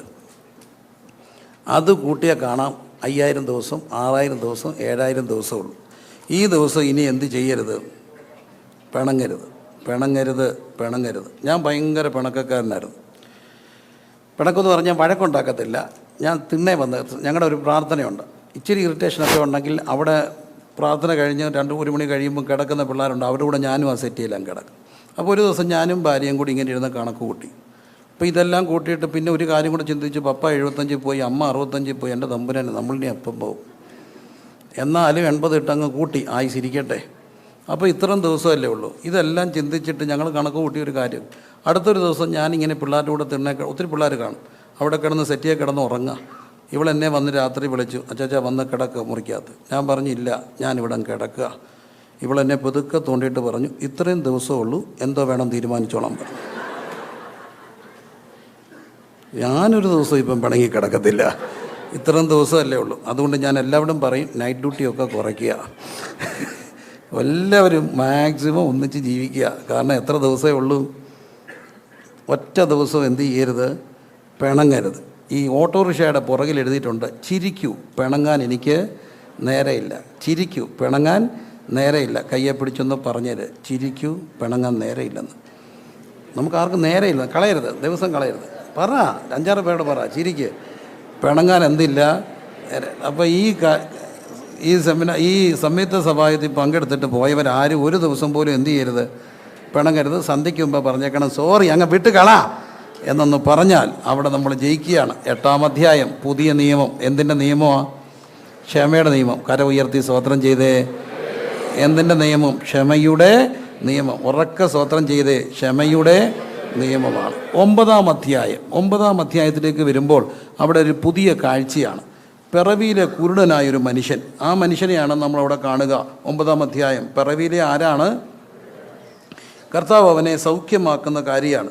പക്ഷേ ഇവിടെ വലിയൊരു കാര്യമുണ്ട്. ഈ പിറവിയിലെ കുരുടനെ കണ്ടപ്പോൾ അവർ ചോദിക്കുക, ഇവൻ കുരുടനായി പിറക്കത്തക്കവണ്ണം ആർ പാപം ചെയ്തു? ഇവനോ ഇവൻ്റെ അമ്മയപ്പന്മാർ പാപം ചെയ്തു എന്ന് പറഞ്ഞാൽ പിന്നെയും മനസ്സിലാക്കാം. പക്ഷെ പിറവിയിലെ കുരുടനായവൻ എപ്പം പാപം ചെയ്തെന്ന്? ഗർഭത്തിൽ വെച്ച് പാപം ചെയ്തോ? മുൻജന്മ പാപം ഇല്ലല്ലോ. അപ്പം പിന്നെന്താ പറയുക? മനുഷ്യൻ്റെ വിധിക്കുന്ന സ്വഭാവമാണ്. ഇവനോ ഇവൻ്റെ അമ്മയപ്പന്മാർ. കർത്താവ് പറഞ്ഞു, അങ്ങനെയല്ല, ദൈവപ്രവൃത്തി അവങ്കൽ വെളിപ്പെടാൻ വേണ്ടി കർത്താവ് അവനെ പോയിട്ട് കാഴ്ച കൊടുക്കുകയാണ്. ഈ കാഴ്ച കൊടുത്ത് വന്നപ്പോൾ ഭയങ്കര പ്രശ്നമുണ്ടാകും. ഇവിടെ ഒരു പുതിയ കാഴ്ച കിട്ടി. നമ്മൾ മറ്റൊരു സംഭവത്തിൽ കാണുന്നുണ്ട്. ഒരു കുരുടൻ കർത്താവിൻ്റെ അടുക്ക വന്നു. കർത്താവിൻ്റെ അടുക്ക വന്നിട്ട് കർത്താവ് അവനെ തൊട്ടിട്ട് പറഞ്ഞു, നിങ്ങളെല്ലാം കാണുന്നുണ്ടോ എന്ന് ചോദിച്ചു. അപ്പോൾ അവൻ പറഞ്ഞു, കാണുന്നുണ്ട്. എങ്ങനെയാണ് കാണേ? മരത്തെ കാണുന്ന പോലെ. ആരെ കണ്ടു? മനുഷ്യനെ കണ്ടു. ഇതാണ് പ്രശ്നം. മരത്തെ കാണുന്ന പോലെ ആരെ കണ്ടു? മനുഷ്യനെ കണ്ടു. തടിക്കച്ചവടം അറിയാവുന്ന ആണുങ്ങൾ ഇതിനകത്ത് കാണണം, കുറച്ചെങ്കിലുമൊക്കെ. തടിയെ മതിക്കുന്നവരുണ്ട്. ഒറ്റ നോട്ടത്തിൽ തടി മതിക്കാൻ കഴിയുള്ളവരുണ്ട്. നല്ല വശമാണ്. ഒരു നോട്ടത്തിൽ തടിയെ മതിക്കും. മിക്കവാറും ഒക്കെ ശരിയായിരിക്കും, ചിലപ്പോൾ ഒക്കെ വളരെ റയറായി കേട് വന്നതോ കാതിലില്ലാത്തതോ, പക്ഷെ അവർക്ക് മതിക്കാൻ അറിയാവുന്ന ഒരു പരിധി വരെ ശരിയായിരിക്കും. ഏതായാലും തടിയെ മതിക്കുന്നവർ തടിയെ നോക്കി മതിക്കും. ഇത് കൊള്ളാം, ഇത് കൊള്ളത്തില്ല, ഇത് കാതലുള്ളതാ, ഇതെന്താണ്, വെള്ളയാണ്, ഇത് ഈട്ടിയാണ്, ഇത് തേക്കാണ്, ഇത് നല്ല കാതലുള്ള പഴക്കമുള്ള തേക്ക, ഇത് പ്ലാവ, ഇത് ആഞ്ഞിലിയ, കൊള്ളാം, ഇത് മഹാഗണിയ, ഇച്ചിലൂടെ വില കുറയും. എന്നാൽ കുറച്ച് കഴിഞ്ഞപ്പം പറഞ്ഞു ഇത് വട്ടയ, ഇത് ആഴാന്തല, ഇതൊന്നിനും എന്ത് ചെയ്യത്തില്ല, കൊള്ളത്തില്ല. അപ്പം മരത്തെ മനുഷ്യൻ മതിക്കുന്നത് മൂല്യമനുസരിച്ച്. ഇവൻ ആദ്യത്തെ കാഴ്ചയെ കണ്ടു, മനുഷ്യനെ എന്തുപോലെ കണ്ടു, മരം പോലെ കണ്ടു. എന്താ ഇത്, ഓരോ മനുഷ്യരും ഇന്ന് അങ്ങനെയാണ് കാണുക. പ്രായമുള്ളവരെ കണ്ടൊക്കെ പറഞ്ഞു പോയ കേസാ, കിളവന മെയിൻ സ്വിച്ച് ഫീസടിച്ച് പോകാറായി. പ്രായമുള്ളവരെ മനുഷ്യർക്കിന്ന് വേണ്ട. അനാഥാലയത്തിൽ പോകുന്നത് കാശില്ലാത്തവർ, വൃദ്ധസദനത്തിൽ പോകുന്നവർ കാശുള്ളവർ. അപ്പം മനുഷ്യരായ മനുഷ്യർക്ക് ഇന്ന് കാഴ്ച നഷ്ടപ്പെട്ടൊരു ലോക. ഇവർ മനുഷ്യരെ കാണുന്ന എന്തുപോലെ, മരം പോലെ. വേണ്ടാത്തവർ, അസുഖം രോഗികളൊക്കെ വന്നാൽ പ്രായമായവരെ പലരും കാണാതെ പോകുന്നുണ്ട്, ഒത്തിരി പേര്, പ്രത്യേകിച്ച് മാതാപിതാക്കളെ. ഒരു കാര്യം എപ്പോഴും ഓർത്തോണേ, ഞാൻ എല്ലാ മനുഷ്യരോടും പറയുന്നൊരു കാര്യമുണ്ട്, പ്രത്യേകിച്ച് കുഞ്ഞുങ്ങളെല്ലാം എന്നെ ഒന്ന് ശ്രദ്ധിക്കണം. 2010 എൻ്റെ അമ്മ മരിച്ചുപോയി. ഞാൻ വളരെ ലേറ്റായിട്ട് വീട്ടിൽ വരുന്ന ഒരാളാണ്, ശുശ്രൂഷയിലൊക്കെ അടയ്ക്കും, പോകുകയും വരികയൊക്കെ ചെയ്യും. അപ്പോൾ 2010 എൻ്റെ അമ്മ മരിക്കുന്നതിന് മുമ്പ് വയ്യാതിരുന്ന സമയത്ത് പോലും എൻ്റെ വീടൊരു പഴയ വീടാണ്, അഴിയടച്ച ഒരു വീടാണ്, ഒരു വളവിനാണ്. അപ്പോൾ ആ വളവിൻ്റെ അവിടെ വരുമ്പോൾ എല്ലാ വണ്ടിയും ചവിട്ടും. അപ്പം നമുക്ക് തോന്നും എല്ലാ വണ്ടിയും നിർത്തുവാണ്. അന്ന് എനിക്കൊരു ജീപ്പുണ്ട്, ഒരു കൊച്ചു ബൈക്കുണ്ട്. ഞാൻ കൂടുതലും ജീപ്പിലും ബൈക്കിലാണ് വരിക. പക്ഷേ ഇത്രയും വണ്ടി പോകുന്ന തിരുവല്ല റാന്നി റൂട്ടിൽ ഏത് രാത്രിയിലും എൻ്റെ വണ്ടി വരുമ്പോൾ എൻ്റെ അമ്മ കഥ ഉറക്കുമായിരുന്നു. എൻ്റെ വണ്ടി വരുമ്പോൾ എൻ്റെ അമ്മ കഥ ഉറക്കും. ഓണടിക്കണ്ട, വിളിക്കണ്ട. അമ്മ മെക്കാനിക്കൽ എഞ്ചിനീയറൊന്നും അല്ലെങ്കിലും മോൻ്റെ വണ്ടി വരുമ്പം കഥ ഉറക്കുമായിരുന്നു. കഥ ഉറക്കുന്ന ആരുണ്ടായിട്ടാണ്? അമ്മയുണ്ടായിട്ട്. 2010 അപ്പ മരിച്ചുപോയി. അത് കഴിഞ്ഞ് അപ്പയുണ്ടായിരുന്നു. ഞാനിതുപോലെ 1 മണി 2 മണിയൊക്കെ ആകുമ്പോഴാണ് വരിക, യോഗമൊക്കെ കഴിഞ്ഞ്. പപ്പ അതുവരെ ഇങ്ങനെ നോക്കിയിരിക്കും. ഞാനൊരു കാര്യം പറയാം, ഞാൻ അങ്ങോട്ട് കൺവെൻഷന് പോകുമ്പോൾ ഈ പാസ്റ്റർമാർ എന്നെ വിളിക്കും, സംഘാടകർ വിളിക്കും, പ്രിൻസ ചവിട്ടി വിട്ടോണം, കാപ്പ് കുടിക്കാൻ പോലും നിർത്തരുത്, വിട്ടുപോരണം, ഇവിടെ എല്ലാം റെഡിയാണ്, നമ്മൾ വരുന്നു, കാപ്പ് കുടിക്കുന്നു, കയറുന്നു, ഒന്നിനും നിർത്തരുത്. ഞാൻ തിരിച്ചു പോകുമ്പം വീട്ടിൽ ചെന്നൊന്നും എന്നോട് ആരും ചോദിച്ചിട്ടില്ല. ഒന്നോ രണ്ടോ പേരൊഴിച്ച് ഞാൻ വീട്ടിൽ ചെന്നൊന്നും എന്നോട് ആരും ചോദിച്ചിട്ടില്ല. ചോദിക്കുമോ? പറ, ചോദിക്കുമോ? ഇല്ല. ഞാൻ പ്രാർത്ഥിക്കാൻ ചിലയിടത്ത് നിന്ന് ആൾക്കാർ നിൽക്കുമ്പോൾ സംഘാടകർ വന്ന് എൻ്റെ പൈസ തന്നിട്ട് പറഞ്ഞു ഇരിക്കട്ടെ ഞങ്ങൾ പോവാന്ന്. അവരതിനു മുമ്പ് പോയി. സത്യമായിട്ട് ഞാനിതൊക്കെ കണ്ടിട്ടുള്ള. അവരതിനു മുമ്പേ സ്ഥലം വിട്ടു. നമ്മൾ തന്നെ ഗ്രൗണ്ടിൽ, നമ്മളും പ്രാർത്ഥിക്കാനുള്ളവരും തന്നെ ഗ്രൗണ്ടിൽ. അപ്പം അവരെല്ലാവരും പോയി. പക്ഷേ വീട്ടിൽ ചെന്ന് വന്ന് ചോദിക്കാറില്ല. എൻ്റെ അപ്പനിങ്ങനെ നോക്കിയിരിക്കുകയായിരുന്നു. 12 മണിയൊക്കെ ആകുമ്പം ഒരു കോള് വരും. അന്നേരത്തിന് അവസാനമൊക്കെ ആയപ്പോൾ ഓക്സിജൻ വേണമായിരുന്നു. അപ്പോൾ ഈ ഓക്സിജൻ സിലിണ്ടർ അടുത്ത് വെച്ചുകൊണ്ട് ആ കാൻവാസ് കസേര ഇരിക്കുക. എൻ്റെ വണ്ടി വരുമ്പോൾ 1 മണി 2 മണി ആകുമ്പം പതുക്കെ എഴുന്നേറ്റ് പോകും. എഴുന്നേറ്റ് പോകുമ്പം പറഞ്ഞാൽ മനസ്സിലാവും, കൈരിയെല്ലാം ഇങ്ങനെ ഊർന്നു പോകും. കൈരി ഇങ്ങനെ കുത്തിപ്പിടിച്ചുകൊണ്ട് പോകുമ്പോൾ ആരെങ്കിലും കൂട്ടത്തിൽ ഓക്സിജൻ സിലിണ്ടർ തള്ളിക്കൊണ്ട് പോകും. 2 മണി വരെ നോക്കിയിരിക്കും. വരുമ്പോഴേ കിടക്കത്തുള്ളൂ. ഇന്ന് അപ്പം മരിച്ചു, ഞാൻ വരുമ്പോൾ ആരാ നോക്കിയിരിക്കുക? പിള്ളേർ നോക്കിയിരിക്കുമോ? ആരും നോക്കിയിരിക്കുക, അത് വേറെ കാര്യം. സത്യത്തിൽ ഇവരില്ലാത്തപ്പോൾ ആരാ നോക്കിയിരിക്കുക? അതുകൊണ്ടാണ് ഇപ്പോഴും ഓർക്കപ്പെടേണ്ട ഒരു കാര്യമുണ്ട്, മനുഷ്യനെ മരം പോലെ കാണരുത്. മനുഷ്യനെ മനുഷ്യനായിട്ട് കാണാൻ കഴിയുന്ന ഒരു കണ്ണാണ് കർത്താവ് ആഗ്രഹിക്കുക. പുതിയ കാഴ്ചയാണ്. അവർ മനുഷ്യനെ മരം പോലെ കണ്ടത്. ഇന്ന് ഈ പീഡനം ഉണ്ടാകാൻ കാര്യം എന്താ? പെണ്ണിനെ പെണ്ണായിട്ട് കാണുന്നുണ്ട്. പെണ്ണിനെ പെണ്ണായിട്ടാണോ ദൈവത്തിൻ്റെ സ്വരൂപമായിട്ടാണോ കണ്ടത്? സ്വരൂപമായിട്ട്. അതുകൊണ്ടാണ് അപ്പോസ്തലനായ പൗലോസ് പറയുന്നുണ്ട്, മൂത്തവരെ എങ്ങനെ കാണണം? അമ്മമാരെ പോലെ, ഇളയവരെ പൂർണ്ണ നിർമ്മലതയിൽ സഹോദരിമാരെ പോലെ. മനുഷ്യൻ്റെ ആയുസ്, ഈ മനുഷ്യൻ്റെ സ്വഭാവം പോലും. മലയാളികളുടെയൊക്കെ വാർത്ത കേട്ടാൽ അറിയാം.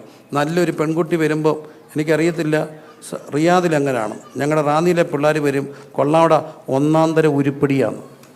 ഉരുപ്പടി എന്ന് പറയുന്ന വാക്ക് മരത്തിന് പറയുന്ന വാക്കല്ലേ? മരത്തിന് പറയുന്ന അതേ വാക്കാണ് ആർക്ക് പറയുക? പെണ്ണിന് പറയുക. ഒന്നാന്തരം ഉരുപ്പടിയാണ്.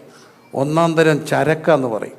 ചരക്ക് ഉരുപ്പടിയൊക്കെ വസ്തുവിന് പറയുന്ന വാക്കാണ്. ഇന്ന് മനുഷ്യനെ കാണുന്നത് മരം പോലെ കാണുന്നത്. ഈ സമൂഹത്തിന് ഒരു പുതിയ കാഴ്ച വേണം. ആരെ കാണാൻ? മനുഷ്യനെ കാണാനുള്ളൊരു കാഴ്ച. കുറച്ചുകൂടെ നന്നായിട്ട് പ്രായമുള്ളവരെ കാണുവാൻ, കുറച്ചുകൂടെ നന്നായിട്ട് മാതാപിതാക്കളെ കാണുവാൻ, കുറച്ചുകൂടെ നന്നായിട്ട് നമുക്ക് സഹോദരങ്ങളെ കാണുവാൻ. കൂടപ്പുറപ്പുകളെയൊക്കെ ഭയങ്കര സ്നേഹമുള്ളവർ സാധാരണക്കാരാണ്. പക്ഷേ പലപ്പോഴും ഈ കൂടപ്പുറപ്പുകളുമായിട്ട് മിണ്ടാതിരിക്കുന്നത് പണമുള്ളവരാണോ പണം ഇല്ലാത്തവരാണോ? ഇട്ടുമൂടാൻ സ്വത്തുള്ളവർ പിണങ്ങുന്ന കണ്ടിട്ടുണ്ട്. എന്താണെന്നറിയാം? വസ്തുവിന് പിണങ്ങി. ഒരു ചേട്ടായി അനിയനും കൂടെ വസ്തു അപ്പം വീതം വെച്ചു. അപ്പോൾ അനിയൻ്റെ വീതത്തിൽ തേക്ക് കൂടുതലുണ്ട്, ചേട്ടന് ഈക്വൽ കൊടുത്തു, തേക്കെണ്ണം കുറവാണ്. അപ്പം ചേട്ടൻ കൊണ്ട് കേസ് കൊടുത്തു, തേക്കൂടെ വിഭജിക്കണം. ഞാൻ ഈ ചേട്ടനോട് പറഞ്ഞു, സിവിൽ കേസ് എത്ര നാൾ നീളും ചേട്ടാ? സിവിൽ കേസ് ഒത്തിരി നാൾ നീളും, അറിയാമല്ലോ, സിവിൽ കേസ് നീളും. വക്കീൽ എന്ത് പൈസ കൊണ്ടുപോകും? വിട്ടുകളാ. ഈ ചേട്ടനോട് പറയുക, മിടുക്കൻ ചേട്ടൻ, MBA കാരനാ, കാശിഷ്ടം മുടക്കും. പാൻസറെ അതിനല്ലേ കേസ് കൊടുത്തേ? നീളട്ട് അങ്ങോട്ട് കേസ്. ഞാൻ ചോദിച്ചു, അതെന്നാ? കേസ് നീളം കൂടും തേക്കിന് വണ്ണം കൂടുമെന്ന്. കേസ് നീളം തോറും തേക്കിന് എന്തോ കൂടും? വണ്ണം കൂടും. വക്കീലിൻ്റെ കാശ് അവത്തെ മുതലാക്കാം. ചേട്ടൻ മിടുക്കനല്ലേ? പക്ഷേ ഞാൻ കണ്ടിട്ടുണ്ട്, പാവം പിടിച്ച പിള്ളേർ വീതം വെക്കാൻ തുടങ്ങിയപ്പം 4 സെൻറ്റ് കീറണ്ട, വയ്യാത്ത ചേട്ടന് കൊടുത്തേക്കാൻ പറഞ്ഞിട്ട് തന്നെ വാടക വീട്ടിൽ പോയി താമസിക്കുന്ന അനിയന്മാർ. ആരോഗ്യമുണ്ട്, ഞാൻ ഉണ്ടാക്കിക്കോളാം, അവന് കൊടുത്തേക്കാൻ. ഇവരുടെ ഇടയിലുള്ള മൂല്യം എന്തുകൊണ്ടാണ് ഇന്ന് പലപ്പോഴും വിശ്വാസികളുടെ ഇടയിലില്ലാതെ പോകുന്നത്? കാണണം പ്രിയരെ, കൂടപ്പിറപ്പുകളെ കാണാൻ കുറച്ചുകൂടെ നല്ലൊരു കാഴ്ച കിട്ടണം. കൂടപ്പിറപ്പുകളെ കാണാൻ നല്ലൂടെ കാഴ്ച കിട്ടണം. കുഞ്ഞുങ്ങളെ കാണണ്ടേ? എന്തിൻ്റെ അടിസ്ഥാനത്തിലാണ്? അവരുടെ കഴിവിൻ്റെ അടിസ്ഥാനത്തിലല്ല, തമ്പുരാൻ തന്ന ദാനത്തിൻ്റെ അടിസ്ഥാനത്തിൽ കാണാനുള്ള കഴിവ് കിട്ടണം. ഓരോ മക്കളും ദൈവത്തിൻ്റെ ദാനങ്ങളാണ്. അവരെക്കുറിച്ച് കർത്താവിന് വലിയ പദ്ധതികളുണ്ട്. അപ്പം നോക്കൂ, ദൈവത്തിൻ്റെ ദാനങ്ങൾ കുറച്ചുകൂടെ നന്നായിട്ട് മനുഷ്യരെ കാണുവാൻ. സ്വന്തം ഭാര്യയെ, ആരോഗ്യമില്ലാത്ത ഭാര്യയെ ഉപേക്ഷിക്കുന്നവരെ ഞാൻ കണ്ടിട്ടുണ്ട്. പക്ഷെ തളർന്നു പോയ ഭാര്യമാരെ പൊന്നുപോലെ കൊണ്ടു നടക്കുന്നവരെ ഞാൻ കണ്ടിട്ടുണ്ട്. എനിക്ക് എൻ്റെ കുഞ്ഞിലെ ഞാൻ കണ്ടൊരു കാഴ്ച, ഞാൻ കല്യാണം കഴിക്കുന്നതിന് മുമ്പ് കല്യാണ സ്വപ്നങ്ങളൊക്കെ എല്ലാ മനുഷ്യരെ പോലെയും എൻ്റെ മനസ്സിനകത്തും പൂവണിയുന്ന ഒരു സമയം, കല്യാണത്തിൻ്റെയൊക്കെ ഏകദേശം പ്രായമായൊരു സമയത്ത് ഞാനൊരു കാഴ്ച കണ്ടു. എൻ്റെ നാട്ടിൽ വലിയ നല്ല നിലയിലുണ്ടായിരുന്ന, കാശായിട്ട് ജീവിച്ചിരുന്ന ഒരു കുടുംബം. അവർ ഭയങ്കര ഇമ്മൻസിലി റിച്ചായിരുന്നു. അന്ന് അവർക്ക് അംബാസഡർ കാറും വീടിൻ്റെ മുമ്പിൽ ഒരു വലിയ ടെമ്പോ വാനും ഒക്കെ ഉണ്ടായിരുന്ന ഒരു വലിയ വാർത്ത കെട്ടിടമൊക്കെ ഉണ്ടായിരുന്നവർ. അവിടുത്തെ പെൺകുട്ടികൾ അന്ന് ഞങ്ങൾ പഠിച്ച സ്കൂളിൽ അംബാസഡർ കാറയിലാണ് അവരെ കൊണ്ടിറക്കുക. അങ്ങനെ കാശുണ്ടായിരുന്ന ആ മക്കൾ, ഇവർ ദമാമിൽ നിന്നാണ് വരിക, അതുകൊണ്ടാണ് താമസിച്ചത്. അത്രയും ദൂരത്ത് എൻ്റെ പ്രിയപ്പെട്ട സഹോദരങ്ങളാണ്. അപ്പോൾ അവരൊത്തിരി ദൂരത്തുനിന്ന് വന്നതാണ്. ദൈവം അവരെ അനുഗ്രഹിക്കട്ടെ. നല്ലൊരു കയ്യടി കൊടുത്തേ അവർക്ക്. അത്രയും ദൂരെ നിന്ന് വന്നതാണ്. അവർ രാവിലെ യാത്ര തിരിച്ചാണ്, എന്നാലും അവരെത്തിച്ചേർന്നല്ലോ. ദൈവം അവരെ അനുഗ്രഹിക്കട്ടെ. അപ്പോൾ അവരെൻ്റെ കൂടെ ഇങ്ങനെ അവിടെ, പക്ഷെ പെട്ടെന്ന് അവരുടെ ഭാര്യ, ഈ ആരോഗ്യമുള്ളൊരു ഭാര്യയായിരുന്നു, പക്ഷേ എന്തോ പറ്റിയെന്ന് ചോദിച്ചാൽ ശ്രദ്ധിക്കണേ, അവരുടെയൊക്കെ ഒരു ന്യൂറോ പ്രോബ്ലം ഉണ്ടായി ഈ ആൻറ്റിക്ക്. അവിടെ ന്യൂറോ പ്രോബ്ലത്തിൽ അവിടെ ഞരമ്പ് ചുരുങ്ങിപ്പോയി, ഇങ്ങനെ അങ്ങ് ഷ്രിങ്കാവും. അതോടുകൂടി അവിടെ ബിസിനസ് പൊട്ടി, അവിടെ വീട് വിറ്റു, വണ്ടി വിറ്റു, എല്ലാം വിറ്റു. എന്നിട്ട് അവർ ഒരു വാടക വീട്ടിൽ താമസമായി. വാടക കൊടുക്കാനില്ലാതായപ്പോൾ വാടകയുടെ ഉടമസ്ഥൻ ഇറങ്ങിക്കോളാൻ പറഞ്ഞു. അന്നേരം എൻ്റെ അമ്മ ഒരു ദർശനം കണ്ട് ഇവരെക്കുറിച്ച്. ഇവർ ആത്മഹത്യയായിരിക്കുക. അങ്ങനെ എൻ്റെ അമ്മ ആ വീട്ടിൽ പോയി. അമ്മയ്ക്ക് അങ്ങനെ ഒരു ഈ ആത്മഹത്യ ചെയ്യുന്നവരുടെ വീട്ടിൽ ചെല്ലാനുള്ളൊരു കൃപ ദൈവം കൊടുത്തിട്ടുണ്ടായിരുന്നു. അങ്ങനെ അമ്മ അവിടെ ചെന്ന് ഇവരെ കണ്ടു. എന്നിട്ട് ഈ തളർന്നു കിടക്കുന്ന അമ്മയും ഈ ആരോഗ്യമുള്ള ഭർത്താവിനെയും കുഞ്ഞുങ്ങളെയും കൂടെ വീട്ടിൽ കൊണ്ടു. കുഞ്ഞുങ്ങളെ ഇടയ്ക്ക് ഞാൻ വരുന്ന സമയമൊക്കെ ആയപ്പോഴത്തേനും അവരുടെ അമ്മയുടെ അനിയത്തിൻ്റെ വീട്ടിൽ പോയി. പക്ഷേ ഈ അമ്മയും ഈ അച്ഛനും കൂടെ എൻ്റെ വീട്ടിൽ താമസിച്ചു. ഞങ്ങളുടെ വീട് ഒരു കൊച്ചു വീടാണ്. അപ്പോൾ അതിൻ്റെ ഒരു മുറിയിൽ അവർ, ഒരു മുറിയിൽ ഞാൻ അത്ഭുതപ്പെട്ടു പോയൊരു കാഴ്ച. ഇവർക്ക് ഈ ഷ്രിങ്ക് ചെയ്യുമ്പോഴത്തേന് ഇവിടെ വായിന്നൊരു നൊരയും പതയും വരും. അതിനൊരു വല്ലാത്ത മണമാണ്. ആ സമയത്തും എന്നിട്ട് ഈ വിരളെല്ലാം ചുരുണ്ടു പോകും. ഇയാൾ ഓരോ വിരളും ഇരുന്ന് തിരുമ്മി നിവർക്കും. 5 മണിക്കൂറൊക്കെ എടുത്ത ഓരോ വിരളും തിരുമ്മി നിവർക്കുന്നു. അപ്പോഴത്തേന് അടുത്ത എപ്പിസോഡ് ഉണ്ടാവും, വീണ്ടും ചുരുങ്ങും. അയാൾ മൂത്രം ഒഴിക്കാൻ പുറത്തിറങ്ങാതെ പകലും രാത്രിയിലും ഈ സ്ത്രീയുടെ അടുത്ത് ഇരിക്കുന്ന കണ്ടപ്പം ആരോഗ്യമുള്ള ഒരു സ്ത്രീയുടെ അടുത്ത് കെഞ്ചുക, എടോ മനുഷ്യ ഒരു 5 മിനിറ്റ് ഇവിടെ ഇരിക്കുക. താൻ ഇവിടെ ഒന്നും പ്രതീക്ഷിക്കാത്ത ആ സ്ത്രീയുടെ, അയാൾ ഒരിക്കൽ പോലും പ്രാർത്ഥിക്കുന്നത് ഞാൻ കണ്ടിട്ടില്ല. അയാൾ പ്രസംഗിക്കുന്നത് ഞാൻ കണ്ടിട്ടില്ല, പക്ഷേ അയാളിൽ ഞാൻ ക്രിസ്തുവിനെ കണ്ടു. കാരണം ഒന്നും പ്രതീക്ഷിക്കാനില്ലാത്ത തുപ്പൽ വരുമ്പോൾ നാറ്റം വരുന്ന ആ സ്ത്രീയുടെ അടുക്കൽ മണിക്കൂറുകളിരുന്ന് തിരുമുന്ന ഒരു മനുഷ്യനെ കണ്ടപ്പോൾ എനിക്ക് പിടികിട്ടി, അയാൾക്കൊരു പുതിയ കാഴ്ച കിട്ടി. ആരെ കാണാൻ? ഇവളെ കാണാനുള്ളൊരു കാഴ്ച. നമ്മൾ ദൈവത്തോട് പ്രാർത്ഥിക്കണം പുതിയ കാഴ്ചയ്ക്ക് വേണ്ടി. കരമുയർത്തി പ്രാർത്ഥിച്ച് പുതിയൊരു കാഴ്ച. അനുഭവങ്ങൾ പറയുകയാണ്. എന്തിനാ? കുറച്ചുകൂടെ മെസ്സേജ് മനസ്സിൽ തട്ടാൻ വേണ്ടി. പിറവത്തിനടുത്തൊരു സ്ഥലത്ത് എളിവനായി ഞാൻ പ്രസംഗിക്കാൻ പോയി, ശുശ്രൂഷിക്കാൻ. കൺവെൻഷൻ നടക്കുമ്പോൾ ഞാൻ ശ്രദ്ധിച്ചു, ഒരു റബ്ബറും തോട്ടത്തിൽ നടക്കുന്ന കൺവെൻഷൻ്റെ സൈഡിൽ മരത്തെ ഒരു കാലൊക്കെ ഇങ്ങനെ എടുത്ത് വെച്ച് കൈരിയൊക്കെ കൊടുത്തോ ഒരു അതികായനായ മനുഷ്യൻ നിൽക്കുന്നു. ഒരു 6 അടി 2 ഇഞ്ച് പൊക്കം, കപ്പട മീശ, മുട്ടനൊരു മനുഷ്യൻ. ആ മനുഷ്യൻ ഇങ്ങനെ നിൽക്കുകയാണ്. എനിക്ക് അയാളെ കണ്ടപ്പോൾ ഞാനൊന്ന് ശ്രദ്ധിച്ചു, ഇതാരായിരിക്കാം. പക്ഷേ നിങ്ങൾക്കറിയോ, യോഗം കഴിഞ്ഞപ്പോൾ എന്നോട് യോഗം നടത്തിയ പാസ്റ്റർ പറഞ്ഞു, ഇവർ ഓർത്തഡോക്സുകാരാണ്, ഇവരാണ് നമുക്ക് ഈ സ്ഥലം തന്നത്, അവിടെ ഒരു അമ്മയുണ്ട്, ഒന്ന് കണ്ടിട്ട് പോകാം. ഞങ്ങൾ ചെന്നു, കണ്ടു. ഞാൻ ചെന്നപ്പം 98 വയസ്സുള്ള അമ്മച്ചി കട്ടിലേ കിടക്കുക. മറവിയാണ്, മറവിയുടെ ലോകത്താണ്. മറവി എന്നുള്ള അസുഖമാണ് അമ്മച്ചിക്ക്, ഡെമെൻഷ്യ, അൽഷമിസ് അല്ലേ, ആ അസുഖമാണ്. അമ്മച്ചി ഇങ്ങനെ കിടക്കുക. അപ്പോൾ ഇവരെല്ലാം പറഞ്ഞു, ഞാൻ ഈ അമ്മച്ചിക്ക് വേണ്ടി പ്രാർത്ഥിച്ചു. രാത്രിയിൽ ആ അമ്മച്ചി ഉറങ്ങുകയാണ്, കട്ടിലിന് ചുറ്റും റെയിലൊക്കെ കെട്ടിയിട്ടുണ്ട്, അമ്മച്ചി ചാടി പോകാതിരിക്കാൻ. എന്നിട്ട് ഞാൻ പ്രാർത്ഥിച്ചു ഇങ്ങനെ, കർത്താവേ, മനുഷ്യൻ്റെ ആയുസ് 70, ഏറെയായ 80, ദീർഘായുസ് കൊടുത്ത് 98 വയസ്സായി മറവിയുടെ ലോകത്തേക്ക് വഴുതി വീണ ഈ അമ്മയുടെ മേൽ കരുണ കാണിക്കണം കർത്താവേ, അധികം കഷ്ടത്തിലാക്കാതെ കർത്താവ് ഇവരെ എടുക്കണേ എന്ന് പ്രാർത്ഥിക്കുകയും ബലിഷ്ഠകായനായ ആ മനുഷ്യൻ എൻ്റെ പെടലിക്ക് പിടിച്ചു. ഒറ്റ പിടി. ഞാൻ തിരിഞ്ഞു നോക്കിയപ്പോൾ അയാൾ എന്നോട് പറയുക, സെഞ്ചുറി അടിക്കാൻ പ്രാർത്ഥിക്കുക, മറിച്ച് പ്രാർത്ഥിക്കല്ലേ. സെഞ്ചുറി അടിക്കാൻ പ്രാർത്ഥിക്കുക, മറിച്ച് പ്രാർത്ഥിക്കല്ലേ. ഞെട്ടിപ്പോയി ഞാൻ. ഇറങ്ങിയപ്പോൾ ആ സാധാരണക്കാരൻ മനുഷ്യൻ എന്നോട് പറഞ്ഞു, അമ്മയ്ക്ക് ഓർമ്മയില്ല, പക്ഷേ എനിക്ക് നല്ല ഓർമ്മയാണ്. അമ്മയ്ക്ക് ഓർമ്മയില്ല, പക്ഷേ എനിക്ക് നല്ല ഓർമ്മയാണ്. കാണാം കാഴ്ച. കരമെല്ലാം ഉയർത്തി പ്രാർത്ഥിച്ച് കാണാൻ കാഴ്ച കിട്ടാൻ തമ്പുരാൻ വിളിക്കുക.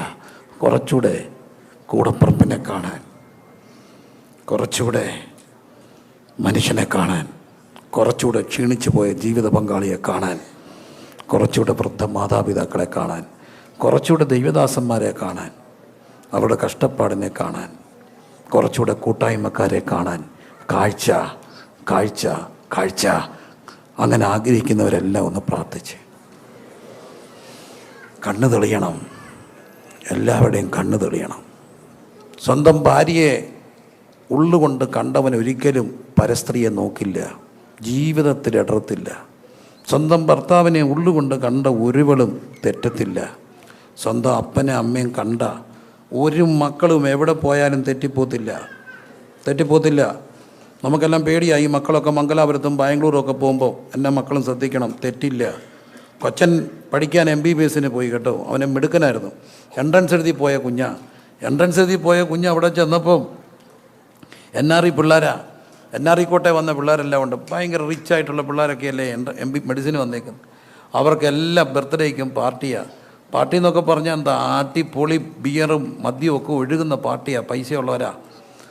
ഈ മോന് ഗ്രാമത്തിൽ നിന്ന് വന്നവനാ, അവൻ അപ്പനൊരു കത്തെഴുതി, അപ്പാ ഡോക്ടറായില്ലെങ്കിലും സാരമില്ല, പിടിച്ചു നിൽക്കാൻ പാടാ, കുടിയനാകാതിരിക്കുന്നതല്ലേ നല്ലത്, ഞാൻ കിറ്റ് ചെയ്യുക.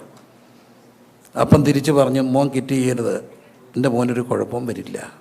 ഒരാഴ്ച കഴിഞ്ഞില്ല, അവൻ്റെ കോളേജിൻ്റെ ഹോസ്റ്റലിൽ അവനൊരു പാഴ്സൽ ചെന്ന് തുറന്നു നോക്കിയപ്പം ഒരു വലിയ ഫോട്ടോ ഫ്രെയിം ചെയ്ത് അയച്ചു കൊടുത്തേക്കുക. അതിനകത്ത് ഫോട്ടോ അവൻ തുറന്നു നോക്കിയപ്പോൾ എന്താണെന്നറിയാമോ? ഇപ്പോഴും ക്വാറിയുണ്ട്, ഇപ്പം ക്വാറിയാണ്, വലിയ ക്രഷറുകളാണ്. പണ്ട് ക്വാറികളുണ്ട്, ഓർമ്മയുണ്ടോ? വെടിവെച്ച് പൊട്ടിക്കുന്നത്. അതിൻ്റെ ചുവട്ടിൽ കരിങ്കൽ ഇങ്ങനെ കിടക്കും, അവിടെ ഇങ്ങനെ കുത്തിപ്പിടിച്ച് ഓരോ മനുഷ്യരിരിക്കും. 3/4 ഇഞ്ചും 1 ഇഞ്ചും ഒക്കെ എങ്ങനെ അടിക്കുന്നേ? ചുറ്റി കൊണ്ട് അടിക്കുന്ന കണ്ടിട്ടുള്ളവരുണ്ടേ ഒന്ന് കൈപൊക്കാവും. ചുറ്റി കൊണ്ട് ഉണ്ട്, കാണണം. ക്രഷർ പോലല്ല, ചുറ്റി കൊണ്ട്. അപ്പം ഭയങ്കര ചെങ്കുത്തായ പാറയുടെ മുമ്പിൽ ചുറ്റിയെ കടിക്കുന്ന ഒരു കനം കുറഞ്ഞ മനുഷ്യൻ കുത്തിപ്പിടിച്ചിരിക്കുക. ഉച്ചവെയില, പുറകിലൊരു ഓലക്കീറ് വെച്ചിട്ടുണ്ട്.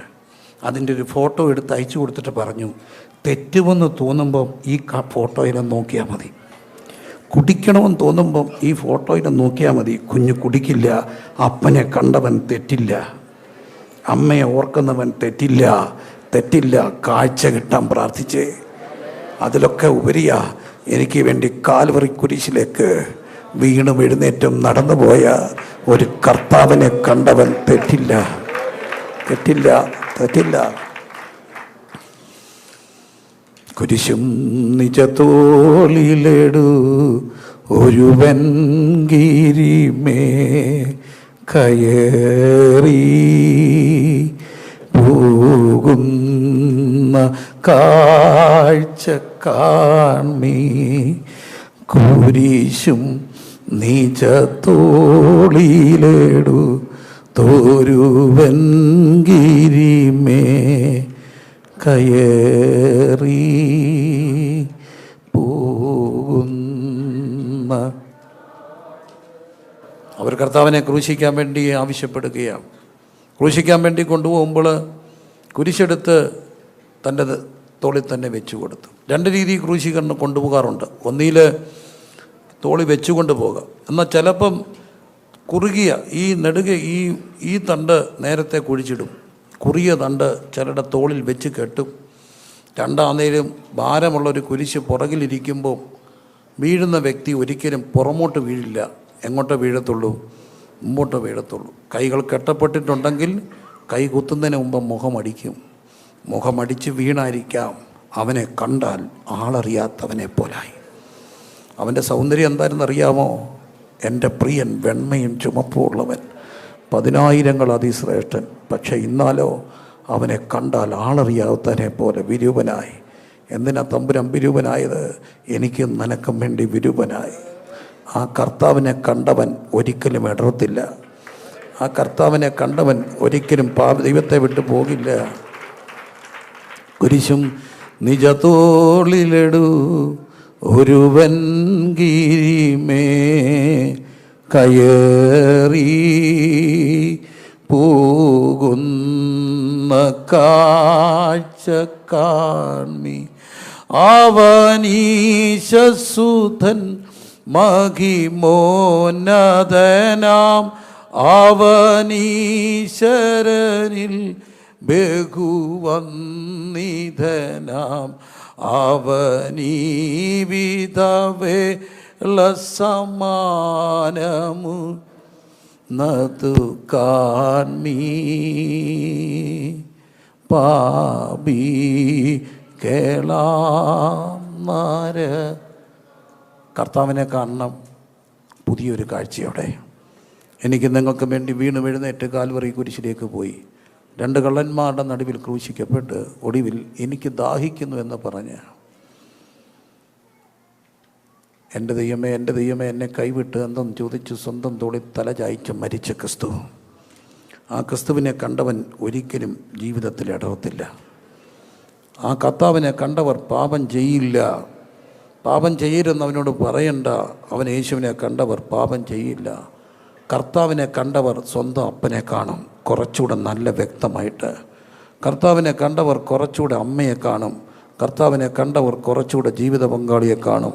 കർത്താവിനെ കണ്ടവർ കുറച്ചുകൂടെ പേരൻസിനെ കാണും. കർത്താവിനെ കണ്ടവർ കുറച്ചുകൂടെ കുഞ്ഞുങ്ങളെ കാണും. കർത്താവിനെ കണ്ടവർ കുറച്ചുകൂടെ കൂട്ടായ്മക്കാരെ കാണും. കർത്താവിനെ കണ്ടവർ കുറച്ചുകൂടെ കൂടപ്പിറപ്പുകളെ കാണും.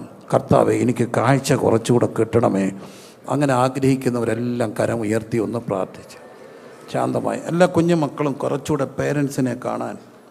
അവരെ കണ്ടവരൊരിക്കലും തെറ്റില്ല കേട്ടോ, തെറ്റില്ല, തെറ്റില്ല.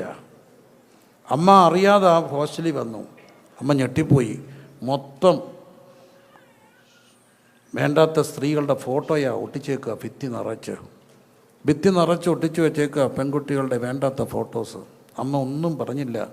തിരിച്ച് വീട്ടിൽ പോയിട്ട് ഇതുപോലൊരു ഫോട്ടോ എടുത്തു. ആ പഴയ ചെറ്റപ്പുരയ്ക്കകത്ത് ഇന്നുകൊണ്ട്. അന്ന് അവർക്ക് പാചകമില്ല. ആ താഴെയാണ്. ഇതൊന്നും പിള്ളേർക്ക് പറഞ്ഞാൽ അറിയില്ല. പാചകമില്ലാത്ത അടുപ്പിൽ ഗ്യാസല്ല. എന്നിട്ട് ഈ കുഴൽ വെച്ച് ഊതും. കണ്ടിട്ടുണ്ടോടാ? കുഴൽ വെച്ച് ഊതുമ്പം ഇതിൻ്റെ പുകയും ഇതെല്ലാം എവിടെ വന്നിരിക്കും? തലിമുടിയായിരിക്കും. അങ്ങനെ പുക വെച്ച് ഇങ്ങനെ കുത്തി ഊതുന്ന ഒരമ്മയുടെ ഫോട്ടോ ആ അമ്മയുടെയാണ്. ഇതുപോലെ എടുത്ത് മോനെ അയച്ചു കൊടുത്തു. മോനത് ഭിത്തിയെ തൂക്കി. പക്ഷേ ഒരു കാര്യം ചെയ്തു. ഒരു ദിവസം കഴിഞ്ഞപ്പോൾ ഇപ്പുറത്തെ പെണ്ണിനെ എടുത്തു കളഞ്ഞു. അത് കഴിഞ്ഞപ്പോൾ അപ്പുറത്തെ പെണ്ണിനെ എടുത്തു കളഞ്ഞു. അവസാനം ആ മുറി അമ്മയുടെ ഫോട്ടോ അല്ലാതെ ഒരു ഫോട്ടോ ഇല്ല. ഈ അമ്മയുടെ ഒപ്പം വെക്കാൻ ഏത് പെണ്ണിൻ്റെ ഫോട്ടോയാണ് ഉള്ളത്? ഈ അമ്മയുടെ ഒപ്പം വെക്കാൻ ഏത് പെണ്ണിൻ്റെ ഫോട്ടോയാ ഉള്ളേ? ഒരു കാര്യം ഓർത്തോണേ, കർത്താവിനെ കണ്ടവർ മനുഷ്യനെ കാണും. കർത്താവിനെ കണ്ടവർ കുറച്ചുകൂടെ മനുഷ്യരെ കാണും. പ്രാർത്ഥിച്ചേ, എല്ലാവരും പ്രാർത്ഥിച്ച്, എല്ലാവരും പ്രാർത്ഥിച്ച് പ്രാർത്ഥിച്ച് ചില ഒരു മിനിറ്റ് ഒന്ന് പ്രാർത്ഥിച്ച്. എല്ലാവരും അപ്പനും അമ്മയൊക്കെ ഒന്ന് ഓർത്തേ. അവർ മരിച്ചു പോയവരാണെങ്കിലും അവരെ ഒന്ന് ഓർത്തേ. ജീവിച്ചിരിക്കുന്നവരാണെങ്കിൽ കുറച്ചുകൂടെ ഒന്ന് വിളിക്കാൻ, കുറച്ചുകൂടെ ഒന്ന് വിളിക്കാൻ, കുറച്ചുകൂടെ ഒന്ന് വിളിക്കാൻ.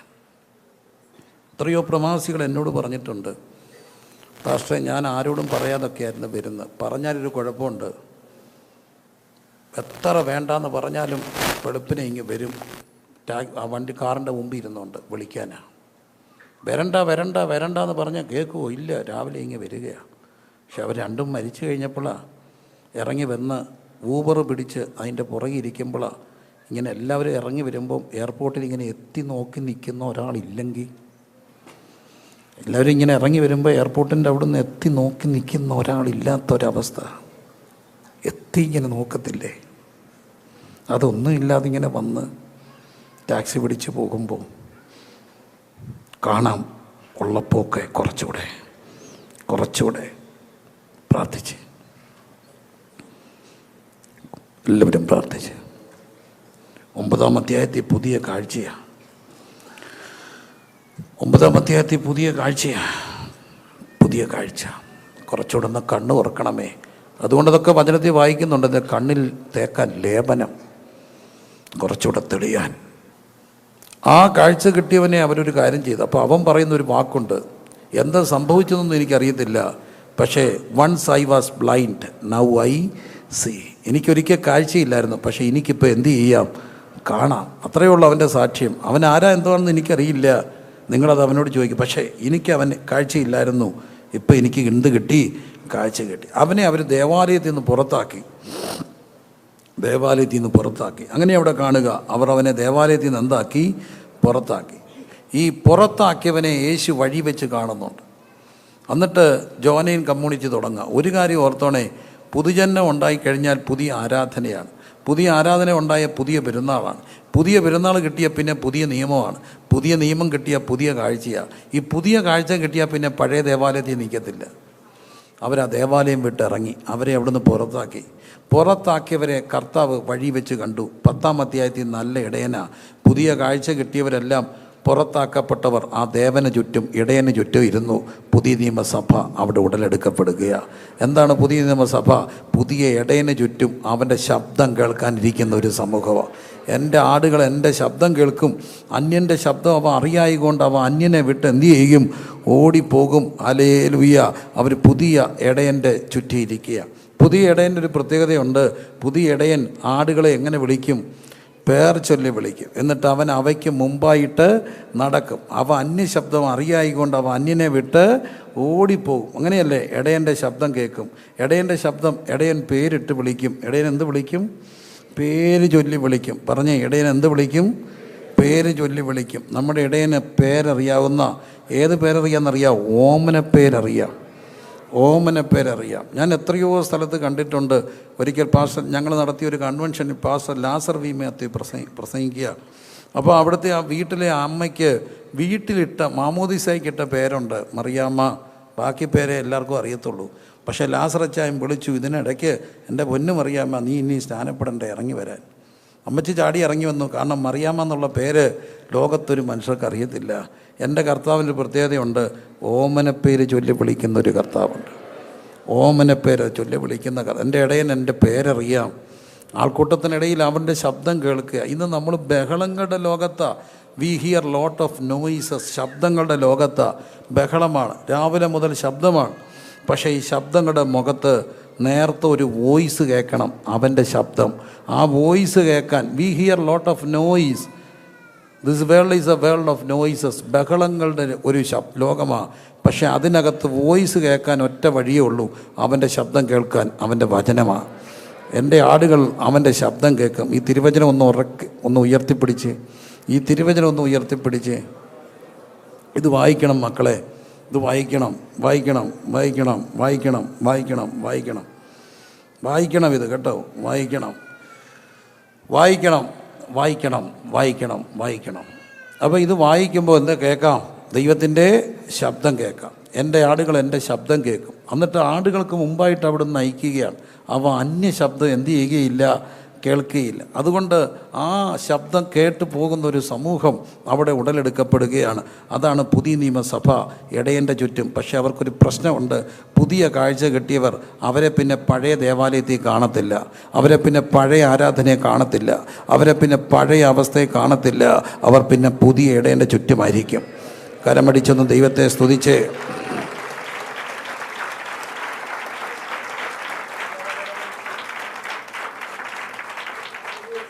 കേരളത്തിൻ്റെ വളരെ പ്രധാനപ്പെട്ട ഒരാൾ കഴിഞ്ഞ ദിവസം ഒരു പ്രസ്താവന നടത്തിയത് നിങ്ങളൊക്കെ ശ്രദ്ധിച്ച് കാണും. പെന്തക്കോസ്തുകാർ പണവും കൊടുത്ത് കൺവേർട്ട് ചെയ്യുക എന്നുള്ളത്. അതിന് മറുപടി ഒരാൾ ഇട്ടിട്ടുണ്ട്. തൻ്റെ വീട്ടിൽ തന്നെ ഒത്തിരി പേര് ഈ വിശ്വാസത്തിലേക്ക് വന്നിട്ടുണ്ട്. എങ്ങനെയാണ്? പണം കൊടുത്തൊന്നും അല്ല. കാഴ്ച കിട്ടിയാൽ പിന്നെ പഴയിടത്ത് നിൽക്കാനൊക്കത്തില്ല. കാഴ്ച കിട്ടിയാൽ പിന്നെ അവൻ അവിടെ ഇല്ല, അവൻ ഓട്ടോമാറ്റിക്കായിട്ട് പുറത്ത് വരും. പുറത്ത് വരുന്നവരെ പിന്നെ അനാഥരാക്കത്തില്ല, അവരെ വഴി സ്വീകരിക്കാൻ കർത്താവ് നിൽക്കും. ഹല്ലേലൂയ. അല്ല, യാഹു നല്ല ഇടയൻ എന്നും എൻ്റെ പാലകൻ, ഇല്ലെനിക്കു ഖേദമൊന്നുമേ. യാഹു നല്ല ഇടയൻ എന്നും എൻ്റെ പാലകൻ, ഇല്ലെനിക്കു ഖേദമൊന്നുമേ. പച്ചയായ പുൽപ്പുറങ്ങളിൽ സ്വച്ഛമാം നദിക്കരയിൽ, കരങ്ങളടിച്ച്, പച്ചയായ പുൽപ്പുറങ്ങളിൽ സ്വച്ഛമാം നദിക്കരയിലോ ക്ഷേമമായി പോറ്റും എന്നെയും സ്നേഹമോടന്വേഷുനായകൻ, ക്ഷേമമായി പോറ്റും എന്നെയും സ്നേഹമോടന്വേഷുനായകൻ. ആമേൻ. യാഹു നല്ല ഇടയൻ എന്നും എൻ്റെ പാലകൻ, ഹല്ലേലൂയ, ഇല്ലെനിക്കു ഖേദമൊന്നുമേ. ആമേൻ. യാഹു നല്ല ഇടയൻ എന്നും എൻ്റെ പാലകൻ, ഇല്ലെനിക്കു ഖേദമൊന്നുമേ. കഷ്ടനഷ്ട ശോധനകളിൽ പൊന്മുഖം ഞാൻ നേരിൽ കണ്ടിടും. കഷ്ടനഷ്ട ശോധനകളിൽ പൊന്മുഖം ഞാൻ നേരിൽ കണ്ടിടും. ശാശ്വത ഭുജങ്ങളിൽ മീതെ നിർഭയത ഞാൻ വസിച്ചിടും. ശാശ്വത ഭുജങ്ങളിൽ മീതെ നിർഭയത ഞാൻ വസിച്ചിടും. യാഹു നല്ല ഇടയൻ എന്നും എൻ്റെ പാലകൻ, ഇല്ലെനിക്കു ഖേദമൊന്നുമേ. യാഹു നല്ല ഇടയൻ എന്നും എൻ്റെ പാലകൻ, ഇല്ലെനിക്കു ഖേദമൊന്നുമേ. ഞാൻ പെട്ടെന്ന് മുമ്പോട്ട് പോകട്ടെ.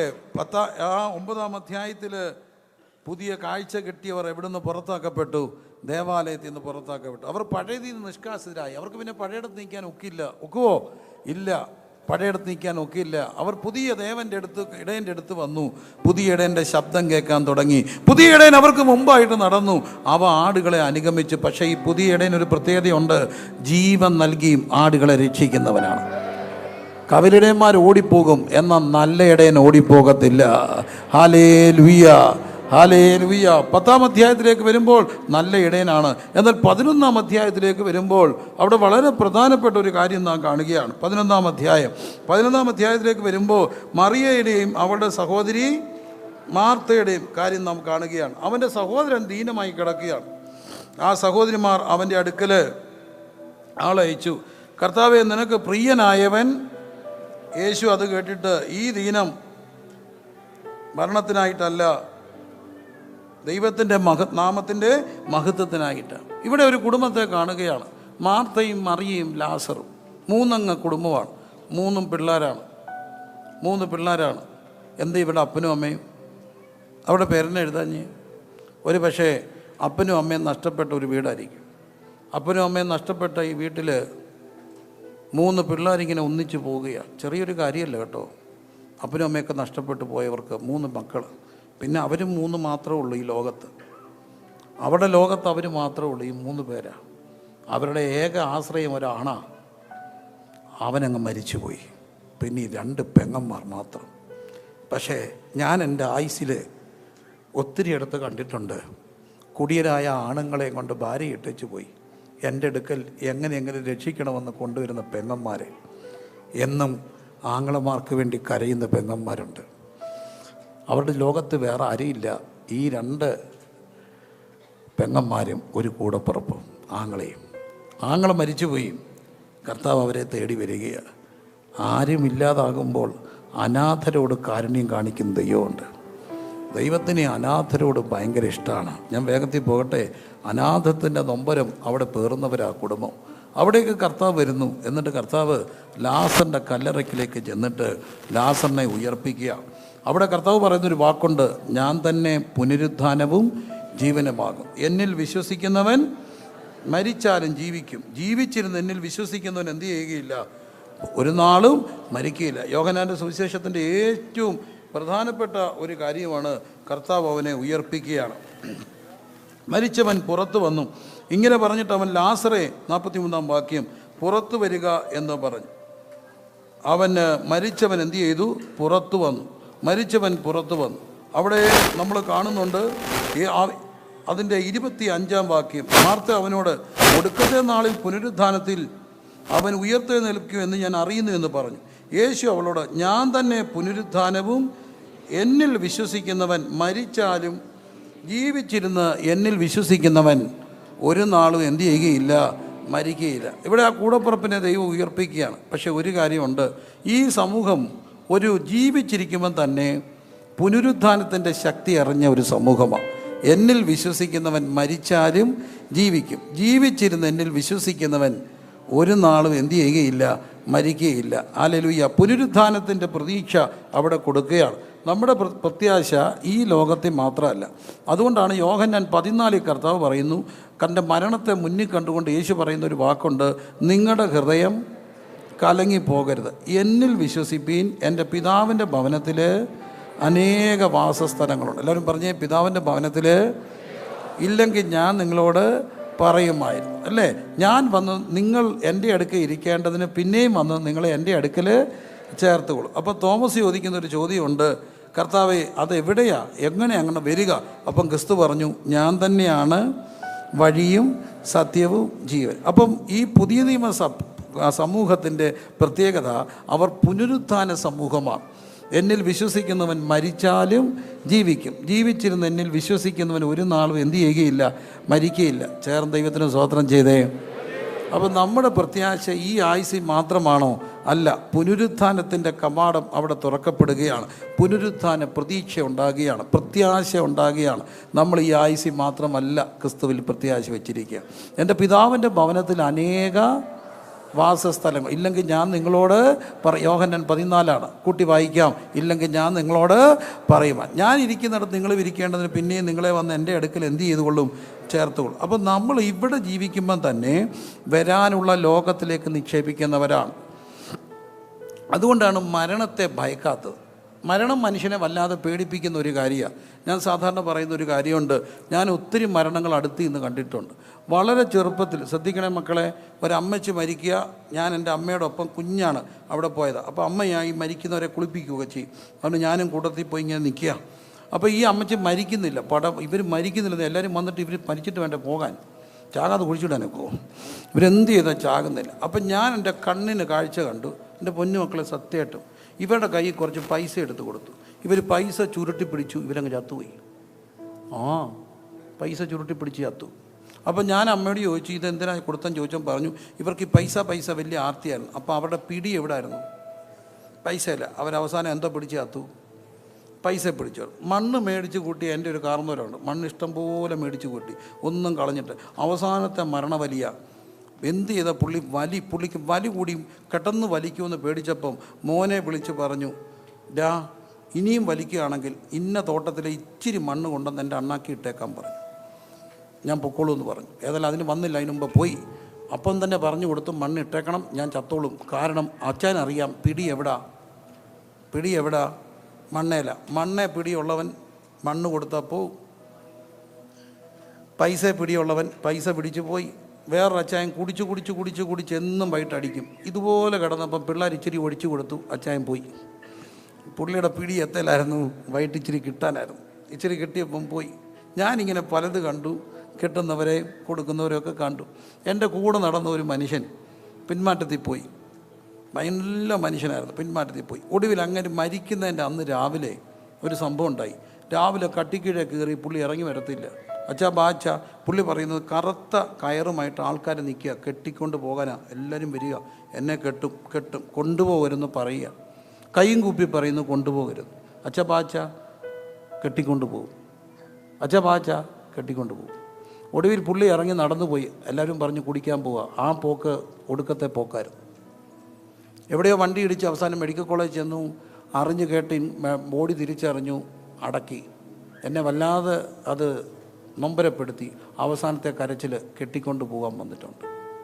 പക്ഷേ ഞങ്ങളുടെ കൂടെ ഉണ്ടായിരുന്ന ഒരു 100 വയസ്സ് മേൽ പ്രായമുള്ളൊരു ഉണ്ണിയപ്പച്ചനുണ്ടായിരുന്നു. ബാംഗ്ലൂർ വെച്ച പൂനായിലാണ് മരിക്കുന്നത്. ഞാനും പോയിരുന്നു. മക്കൾ പറഞ്ഞ സാക്ഷ്യം. അപ്പച്ചൻ ഭയങ്കര സ്തോത്ര അപ്പച്ചനായിരുന്നു. ഏറ്റവും ഒടുവിൽ അന്ന് മരിക്കുന്ന അന്ന് ഒരു കുഴപ്പമില്ല, പൂർണ്ണ ആരോഗ്യവാനാണ്.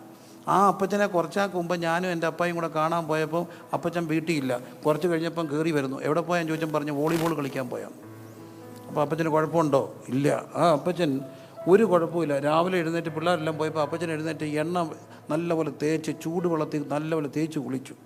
മരുമകളോട് പറഞ്ഞ് കഞ്ഞി തരാൻ പറഞ്ഞ് കഞ്ഞി മേടിച്ച് കുടിച്ചു. അലക്കി തേച്ച ഷർട്ടും മുണ്ടുമൊക്കെ എടുത്ത് ഇങ്ങനെ ഇരിക്കുക. അവരെ നിർബന്ധിച്ച് പോയ പിള്ളേരെ, ജോലിക്ക് പോയവരെ തിരിച്ച് വിളിപ്പിച്ചു. കൊച്ചുമക്കളെല്ലാം തിരിച്ച് വന്നപ്പോൾ അപ്പച്ചൻ കട്ടിലേ കയറി കിടന്നിട്ട് പറഞ്ഞു, വട്ടമൊക്കെ നിന്നേ, എന്നാ അപ്പച്ച, ദൂതന്മാരെല്ലാം വന്ന് അങ്ങ് കൊടുക്കുക, അവർ വിളിക്കുന്നു, നിങ്ങളെ ഒന്ന് കണ്ടിട്ട് വേണം പോകാൻ. എല്ലാവർക്കും കൈയൊക്കെ കൊടുത്ത് ഞെളിഞ്ഞ് ഒരൊറ്റ കിടപ്പും ഒരൊറ്റ പോക്കും.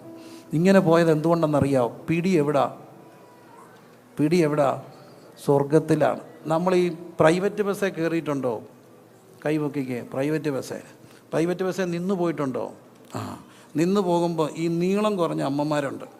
ഇവർ ഈ കൈ സാധനമൊക്കെ ആയിട്ട് ബസ്സേ കയറും. പെൺപിള്ളേർ എഴുന്നേറ്റ് കൊടുക്കുമോ? ഇല്ല. ഇവരെവിടെ പിടിച്ചുകൊണ്ട് നിൽക്കും? സൈഡിൽ പിടിച്ചുകൊണ്ട് നിൽക്കും. വണ്ടി വലത്തോട്ട് എടുക്കുമ്പോൾ അമ്മച്ചി എവിടെ പോവും? വലത്തോട്ട് പോവും. ഇടത്തോട്ട് പോകുമ്പം പോവും. ഇവന്മാർ ഒറ്റ ചവിട്ടി ചവിട്ടും. ഈ വണ്ടി ഓടിക്കുന്നവർ ചവിട്ടി ചവിട്ടുമ്പോൾ അമ്മച്ചി എവിടെ ചെല്ലും? മുമ്പിൽ ചെല്ലും. കിളി എന്ന് പറഞ്ഞൊരു സംഭവമുണ്ട്. കിളി അമ്മച്ചിയോട് പറയും, എൻ്റെ പൊന്നമ്മ എവിടെ പിടിക്കുക? മേളി പിടിക്കുക. മേളി പിടിച്ചാലേ മേളി പോകത്തുള്ളൂ. അപ്പോൾ ഈ സമൂഹത്തിൻ്റെ പ്രത്യേകത മണ്ണിൽ നിൽക്കുമ്പോഴും വിണ്ണിപ്പിടിയുള്ളവരാണ്. മണ്ണിൽ നിൽക്കുമ്പോഴും വിണ്ണിനെ ലാക്കാക്കി ഓടുന്നവരാണ്. അവർക്കറിയാം എൻ്റെ സ്വാസ്ഥം ഇവിടെയല്ല, എൻ്റെ കർത്താവ് വരും. ഹല്ലേലൂയ. ഈ മൺമയമായതെല്ലാം മാറിപ്പോകും, വിണ്മയമായതിലേക്ക് പ്രവേശിക്കുവാൻ. ഹല്ലേലൂയ. അതുകൊണ്ട് മേളിൽ എന്ത് വേണം? പിടി വേണം. എന്നെ ഇവിടെ ഇരിക്കുന്ന എല്ലാവരും പറയട്ടെ, മേളിൽ പിടി മാത്രം പോരാ, മേളിൽ ആസ്തി വേണം. മേളിൽ നല്ല ആസ്തി വേണം. ഈ സമൂഹം പുനരുദ്ധാനത്തെ സമൂഹമാണ്. അവർക്കറിയാം ഇവിടുത്തെ ആയുസ് ക്ഷണികമാണ്, പക്ഷേ പുനരുദ്ധാനമുണ്ട്, കർത്താവ് വരും. എനിക്ക് കോവിഡിൻ്റെ സമയത്ത് ഉണ്ടായ വലിയൊരു അനുഭവമുണ്ട്. ഞങ്ങൾ രാത്രി ഒത്തിരി പേര് ഒന്നിച്ചിരുന്ന് പ്രാർത്ഥിക്കും. അതിനകത്ത് ഒരു പ്രവാചകനുണ്ട്, ഒത്തിരി പേരുണ്ട്, കാനഡയിലുള്ളൊരു പ്രവാചകനാണ്. അപ്പോൾ ഞാൻ ഒരാൾക്ക് വേണ്ടി പ്രാർത്ഥിക്കാൻ പറഞ്ഞു. നടന്ന സംഭവം, അദ്ദേഹത്തിന് സീരിയസ് ആണ്, വെൻറ്റിലേറ്ററിലാണ്. പ്രാർത്ഥിക്കാൻ പറഞ്ഞപ്പോൾ ഈ അച്ചായൻ എന്നോട് പറഞ്ഞു, ആ പുള്ളിയെ നമുക്കൊരു 5 വർഷം കൂടെ ഒന്ന് പിടിച്ചു വെച്ചാലോ എന്ന് ചോദിച്ചു. പുള്ളി ഭയങ്കര ടിപ്പിക്കൽ ഒരു പ്രവാചകനാണ്. ഞാൻ ചോദിച്ചു അതെന്നാൻ ചോദിച്ചപ്പോൾ പറഞ്ഞു, ഇപ്പം പോയ ഗതികേട, മേളിൽ ഒരു തൂപ്പ് ജോലി പോലും കിട്ടത്തില്ല, അരിഷ്ടതയാണ്. ഞാൻ ഇയാളെ പഠിച്ചപ്പോൾ ഭയങ്കര കാശുകാരനാണ്. നേരത്തെ ഗേറ്റ് അടയ്ക്കും, ഒരു മനുഷ്യൻ ആ വീട്ടിൽ കയറ്റത്തില്ല, ഒരു ഗുണം ഒരു മനുഷ്യനും ചെയ്യത്തില്ല, എല്ലാത്തിനും കുറ്റം. നമ്മൾ കൺവെൻഷൻ നടത്താമെന്ന് പറയും, പുള്ളി പറയും ഈ പാഴ്ചെലവ് എന്തിന് വടക്കേന്ത്യ കൊടുക്കത്തുമില്ല. എല്ലാത്തിനും മുട്ടാത്തർക്കം പറയുന്നൊരു മനുഷ്യൻ. അയാളെ ഒരിക്കൽ പോലും കാണാത്ത ഒരാൾ പറയുന്നു മേളിലൊന്നുമില്ല. പക്ഷേ കുറേ നാൾ കഴിഞ്ഞൊരു പാവം പിടിച്ച ആൾ മരിക്കാറായി. ഞാൻ ആ ഗ്രൂപ്പിൽ പ്രാർത്ഥിക്കാൻ പറഞ്ഞു, ഇയാൾക്ക് വേണ്ടി പ്രാർത്ഥിക്കണം. അതേ പ്രവാചകൻ ഒരിക്കൽ പോലും കണ്ടിട്ടില്ല. പ്രാർത്ഥിച്ചിട്ട് പറഞ്ഞു പൊക്കോട്ട് വിട്ടേക്കാൻ പറഞ്ഞു. ഞാൻ ചോദിച്ചു അതെന്താ? ഇപ്പം ചെന്നാൽ മുഖ്യമന്ത്രി റാങ്കിലാണ് ഇറങ്ങുന്നത്. ദൂതൻ കാറിങ്ങനെ തുറന്ന് പിടിച്ചേക്ക്, അടിപൊളി ആസ്തിയാണ് മേളിന്ന് പറഞ്ഞു. എനിക്കങ്ങ് ഭയങ്കര സന്തോഷമായി. ഇവിടെ ആസ്തി ഉള്ളവർക്ക് പലർക്കും മേളിൽ കാണണമെന്നില്ല. എന്നാൽ കർത്താവിന് വേണ്ടി ചെലവായി പോയ ഒത്തിരി പേർക്കറിയാം, മൺമയമായ ഈ ശരീരം കഴിയും, വിണ്ണവ് തുറക്കും, ഞാൻ അവിടത്തോടൊപ്പം നിത്യ യുഗായു. അതാണ് പുനരുത്ഥാന പ്രത്യാശ, അതാണ് ഭാഗ്യകരമായ പ്രത്യാശ, അതാണ് ക്രൈസ്തവ പ്രത്യാശ. ഹല്ലേലൂയ. ഇവിടെ ഇരുന്നു കൊണ്ട് അവിടെ നിക്ഷേപിക്കുന്നവരാണ് വിശ്വാസികൾ. ഇരുകരങ്ങളും ശിരസിൻ്റെ മുകളിൽ ഉയർത്തി ചേർത്തടിച്ച് കർത്താവിനെ ഒന്ന് സ്തുതിച്ച് ഹല്ലേലൂയ. അവർക്ക് മരണം പേടിയല്ല. Hallelujah, hallelujah. അവിടെ ഹൃദയം സന്തോഷമാണ്. ഹല്ലേലൂയ. അവർ മരണപ്പാട്ട് കേട്ടാൽ പേടിക്കത്തില്ല. സ്വോത്രം, സ്വോത്രം, സ്വോത്രം, സ്വോത്രം, സ്വോത്രം, സ്വോത്രം, സ്വോത്രം, സ്വോത്രം. ആ പ്രത്യാശ ഉണ്ടാകണമെങ്കിൽ എന്ത് ചെയ്യണം? ഏറ്റവും ബെസ്റ്റ് ഒരു സ്ഥലത്തേക്ക് പെട്ടെന്ന് ഇവിടുത്തെ ജോലി പോയി, നിങ്ങൾ പേടിക്കരുത്, എത്തൊന്നുമില്ല. പെട്ടെന്ന് അങ്ങ് ജോലി പോയി ടെർമിനേറ്റഡായി നാട്ടിൽ തിരിച്ചു പോകണം, പിള്ളേരെല്ലാം ഒന്നും എത്തിയിട്ടില്ല. സങ്കടത്തോട് പോകുമോ സന്തോഷത്തോട് പോകുമോ? പറ, സങ്കടത്തോട് പോവോ സന്തോഷത്തോട് പോവോ? ഇവിടെ ഇരുന്നുകൊണ്ട് ചേച്ചി ചുമ്മാതെ എഴുതിയതാ, 6 അങ്ങ് കിട്ടി, പോവാ അമേരിക്കയ്ക്ക്. സങ്കടത്തോട് പോവോ സന്തോഷത്തോട് പോവോ? എന്താ കാര്യം? അല്ല, എന്തിനാ അവിടെ പോയപ്പോൾ ഈ സന്തോഷത്തോട് പോയതേ? എന്തിനാ ഈ നാട്ടിൽ പോയപ്പം സങ്കടത്തോട് പോയത്? കുറച്ചുകൂടെ ബെറ്റർ പ്ലേസിൽ സന്തോഷത്തോടെ പോകും, പോത്തില്ലേ? അങ്ങനെയാണെങ്കിൽ ഇതിനെക്കാട്ടിലും ബെറ്റർ ഒരു പ്ലേസ് ഉണ്ടെന്നുള്ളൊരു ഓർമ്മ. അതാണ് ക്രിസ്തീയ പ്രത്യാശ, അതാണ് പ്രസംഗിക്കപ്പെടേണ്ടത്. ഭാഗ്യനാട്ടിൽ പോകും ഞാൻ, എൻ്റെ ഭാഗ്യനാട്ടിൽ പോകും ഞാൻ, ഭാഗ്യനാട്ടിൽ പോകും ഞാൻ, എൻ്റെ ഭാഗ്യനാട്ടിൽ പോകും ഞാൻ, ഭാഗ്യനാട്ടിൽ ചെന്നു ശുദ്ധരോടൊത്തു ഞാൻ യേശുവെ വാഴ്ത്തിയിടുമേ, ഭാഗ്യനാട്ടിൽ ചെന്നു ശുദ്ധരോടൊത്തു ഞാൻ യേശുവെ വാഴ്ത്തിയിടുമേ. സ്വർഗഭാഗ്യം ഓർക്കുമ്പോൾ എൻ്റെ ഉള്ളമാനം നീക്കുന്നേ, സ്വർഗഭാഗ്യം ഓർക്കുമ്പോൾ എൻ്റെ ഉള്ളമാനം നീക്കുന്നേ, തുള്ളിക്കളിച്ചെൻ്റെ സന്തോഷരാജ്യത്തിൽ വേഗം ഞാൻ ചേർന്നിടുമേ, തുള്ളിക്കളിച്ചെൻ്റെ പ്രത്യാശയുള്ളവരെല്ലാം ചേർന്ന് പാടിക്കേ. രാജ്യത്തിൽ വേഗം ഞാൻ ചേർന്നിടുമേ, ഭാഗ്യനാട്ടിൽ പോകും ഞാൻ, എൻ്റെ ഭാഗ്യനാട്ടിൽ പോകും ഞാൻ, ഭാഗ്യനാട്ടിൽ പോകും ഞാൻ, എൻ്റെ ഭാഗ്യനാട്ടിൽ പോകും ഞാൻ, ഭാഗ്യനാട്ടിൽ ചെന്നു ശുദ്ധരോടൊത്തു ഞാൻ യേശുവെ വാഴ്ത്തിയിടുമേ, ഭാഗ്യനാട്ടിൽ ചെന്നു ശുദ്ധരോടൊത്തു ഞാൻ യേശുവെ വാഴ്ത്തിയിടുമേ. അപ്പൊ ഈ സമൂഹം പുനരുത്ഥാന സമൂഹമാണ്. അവരുടെ ആസ്തി ഇവിടെയല്ല, അവരുടെ ആസ്തി അവിടെയാണ്. മണ്ണ് ഇരുന്നു കൊണ്ട് വിണ്ണിൽ. അതുകൊണ്ടാണ് കർത്താവ് പറയുക, പുഴുവും തുരുമ്പും കെടുത്തുന്നതും കള്ളന്മാർ തുറന്ന് മോഷ്ടിക്കുന്നതുമായ ഭൂമിയിലല്ല, സ്വർഗത്തിൽ നിക്ഷേപമുള്ളവര്. ഇവിടെ ആസ്തിയുള്ള പലർക്കും മേളിൽ നിക്ഷേപം കാണത്തില്ല. എന്നാൽ ഇവിടെ ആസ്തിയില്ലാത്ത എത്രയോ പേർ ചിരിച്ചുകൊണ്ട് പോകുന്ന എന്തുകൊണ്ടാണെന്നറിയാവോ? എൻ്റെ ഹൃദയം സന്തോഷം കൊണ്ട് നിറയുക. എല്ലാ വീടുകളിലും കൂലിവേല എടുത്ത് ഒരു ഒരു ലളിതമായ പശ്ചാത്തലത്തിൽ നിന്ന് വിശ്വാസത്തിൽ വന്ന ഒരു അമ്മച്ചി എനിക്ക് ഓർമ്മയുണ്ട്. എന്നെ വലിയ ഇഷ്ടമായിരുന്നു. ഞങ്ങളുടെ അപ്പച്ചനാണ് അവരെ വിശ്വാസത്തിൽ കൊണ്ടുവന്നത്. അമ്മച്ചിയുടെ പേരും മറ്റൊന്നായിരുന്നു. വിശ്വാസം വന്നപ്പോൾ സാറാമെന്നാക്കി. എല്ലാ വീട്ടിലും അടുക്കളക്കാരെത്തിയ 4 മണി 5 മണി ആകുമ്പോഴത്തേന് അമ്മച്ചിയുടെ ജോലി 3-4 വീട്ടിൽ പോയി തീർക്കും. എന്നിട്ട് ഒരു പുസ്തകം പിടിച്ചുകൊണ്ട് ഏതെങ്കിലും ഒരു മുക്കി നിന്നുകൊണ്ട് ഒരു പാട്ട് പാടും. എന്നിട്ട് ഉറക്കെ പറയും, ഞാൻ ഈ അമ്മയെ സാറാമ്മച്ചിയാക്കിയ കർത്താവുണ്ട്. ഒരു ചെറിയ സാക്ഷ്യം മുക്കിലെല്ലാം നിന്ന് പറയും. അമ്മച്ചിക്ക് മരിക്കാറായി. ഞങ്ങൾ ചെന്നു. അമ്മച്ചി ഓർമ്മയില്ല കിടക്കുക, കണ്ണു ഉറക്കുന്നില്ല. മക്കൾ പറയുന്നു കണ്ണു ഉറക്കുന്നില്ല. ഞങ്ങൾ ചെന്നപ്പോൾ അവിടുത്തെ മക്കൾ പറഞ്ഞു, അമ്മച്ചിയുടെ കൂട്ടായ്മക്കാർ താണ്ട് വന്നു. അമ്മച്ചി പെതുക്കെ ഞങ്ങൾ വിളിച്ചു, എൻ്റെ കൂടെ ഉണ്ടായിരുന്നൊരു മോൾ ഉറക്കി ഒരു പാട്ട് പാടി, ദൂരവാനിൽ സൂര്യചന്ദ്ര ഗോളവും കടന്നു ഞാൻ പോയിടും പ്രിയൻ്റെ കൂടെ. എൻ്റെ പോനെ, ഞാൻ ഒരു കാഴ്ച കണ്ടു. അമ്മച്ചി കണ്ണു തുറന്നൊരു ചിരി, ചിരിച്ചിട്ടൊരു കണ്ണട എനിക്ക് മനസ്സിലായി. കണ്ടു, എന്ത് കണ്ടു? കർത്താവിനെ കണ്ടു. ദൂരം. ഹല്ലേലൂയ, ഹല്ലേലൂയ, ഹല്ലേലൂയ. അതാണ് നമ്മുടെ പ്രത്യാശ. അതുകൊണ്ട് നിത്യതയെ ലാക്കാക്കി പോകുന്ന ഒരു സമൂഹമാണ് പുതിയ നിയമസഭ. കരങ്ങളടിച്ച് ദൈവത്തെ ഒന്ന് സ്തുതിച്ചേ. ഹല്ലേലൂയ, ഹല്ലേലൂയ, ഹല്ലേലൂയ, ഹല്ലേലൂയ, ഹല്ലേലൂയ, ഹല്ലേലൂയ. നമ്മുടെ കർത്താവ് വരും, നമ്മുടെ കർത്താവ് വരും. യുഗങ്ങൾ നമ്മ കർത്താവിനോടൊപ്പം അവിടെ വാഴും. ആ പ്രത്യാശയുള്ളവരെല്ലാം ദൈവത്തെ ഒന്നുകൂടെ ഹൃദയം തുറഞ്ഞൊന്ന് സ്തുതിച്ച്, ഓരോ യോഗവും ആ പ്രത്യാശ വർദ്ധിപ്പിക്കുന്നതാകണോ. ഓരോ യോഗവും ആ പ്രത്യാശ വർദ്ധിപ്പിക്കുന്നതാണ്. അപ്പോൾ മേളിലെ ആസ്തിയാണ് അവരുടെ വിഷയം. ഞാൻ എൻ്റെ വാക്കുകളെ അവസാനിപ്പിക്കട്ടെ. വേഗത്തിൽ മുമ്പോട്ട് പോകണമല്ലോ. 13-ാം അധ്യായത്തിൽ 11-ാം അധ്യായത്തിൽ പുനരുദ്ധാനത്തെ സമൂഹമാണ്. അതുതന്നെയാണ് കർത്താവ് 14-ാം അധ്യായത്തിൽ പറയുന്നു, മരണത്തെ തൊട്ടു മുമ്പിൽ കണ്ടുകൊണ്ട് എൻ്റെ പിതാവിൻ്റെ ഭവനത്തിൽ അനേക വാസസ്ഥലങ്ങളുണ്ട്, ഇല്ലെങ്കിൽ ഞാൻ നിങ്ങളോട് പറയുമായിരുന്നു. എൻ്റെ പിതാവിൻ്റെ ഭവനത്തിൽ, അതുകൊണ്ട് അവിടെ ആസ്തി വേണം. വേണ്ടേ? അവിടെ എന്ത് വേണം? ആസ്തി വേണം. എല്ലാവരും പറഞ്ഞേ, മേളിൽ എന്ത് വേണം? ആസ്തി വേണം. അടുത്തിരിക്കുന്ന ആടെ കരം പിടിച്ചെന്ന് പറഞ്ഞേ, നല്ല എല്ലാം ചവിട്ടി തള്ളി അങ്ങോട്ട് വിട്ടേക്കാൻ പറ. മക്കളെ, മേളിൽ ആസ്തി വേണം മോനെ, മേളിൽ ആസ്തി വേണം.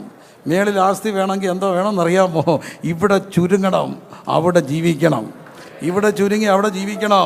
അപ്പോൾ തോമസ് ചോദിക്കുന്നുണ്ട്, വഴി എങ്ങോട്ടാ? വഴി ഏത് വഴിയാണ് പോകുന്നത്? കർത്താവ് പറഞ്ഞു, ഞാൻ തന്നെയാണ് വഴിയും സത്യവും ജീവനും. ഞാൻ തന്നെയാണ് വഴി. ഞാനൊരു പിള്ളേർക്ക് വേണ്ടി ഒരു കഥ പറയാം. എൻ്റെ പൊന്നു മക്കളെ, പിള്ളേർക്ക് വേണ്ടിയാണ്, നിങ്ങൾക്ക് വേണ്ടി അല്ല. പിള്ളേർക്ക്, നിങ്ങളെല്ലാം നല്ല ഭക്തരും തികഞ്ഞവരും അല്ലേ? ഇവർക്ക് വേണ്ടി. മക്കൾ കേൾക്കണേ, വഴി കേട്ടോ മക്കളെ. നമ്മുടെ ഒരു അച്ചായനുണ്ടായിരുന്നു. അച്ചായൻ്റെ പേര് മത്തായിച്ചൻ എന്നാ. ഞാൻ കേട്ട കഥയിൽ മത്തായിച്ചൻ എന്നാ പേര്. അടിച്ച് പൊളിച്ച് ജീവിച്ചു. എന്നും വൈകിട്ട് അടിക്കും, സുഖമായിട്ട് അടിക്കും. ഷർട്ട് ഉരി കറക്കിക്കൊണ്ടാണ് റോഡേ പോന്നേ.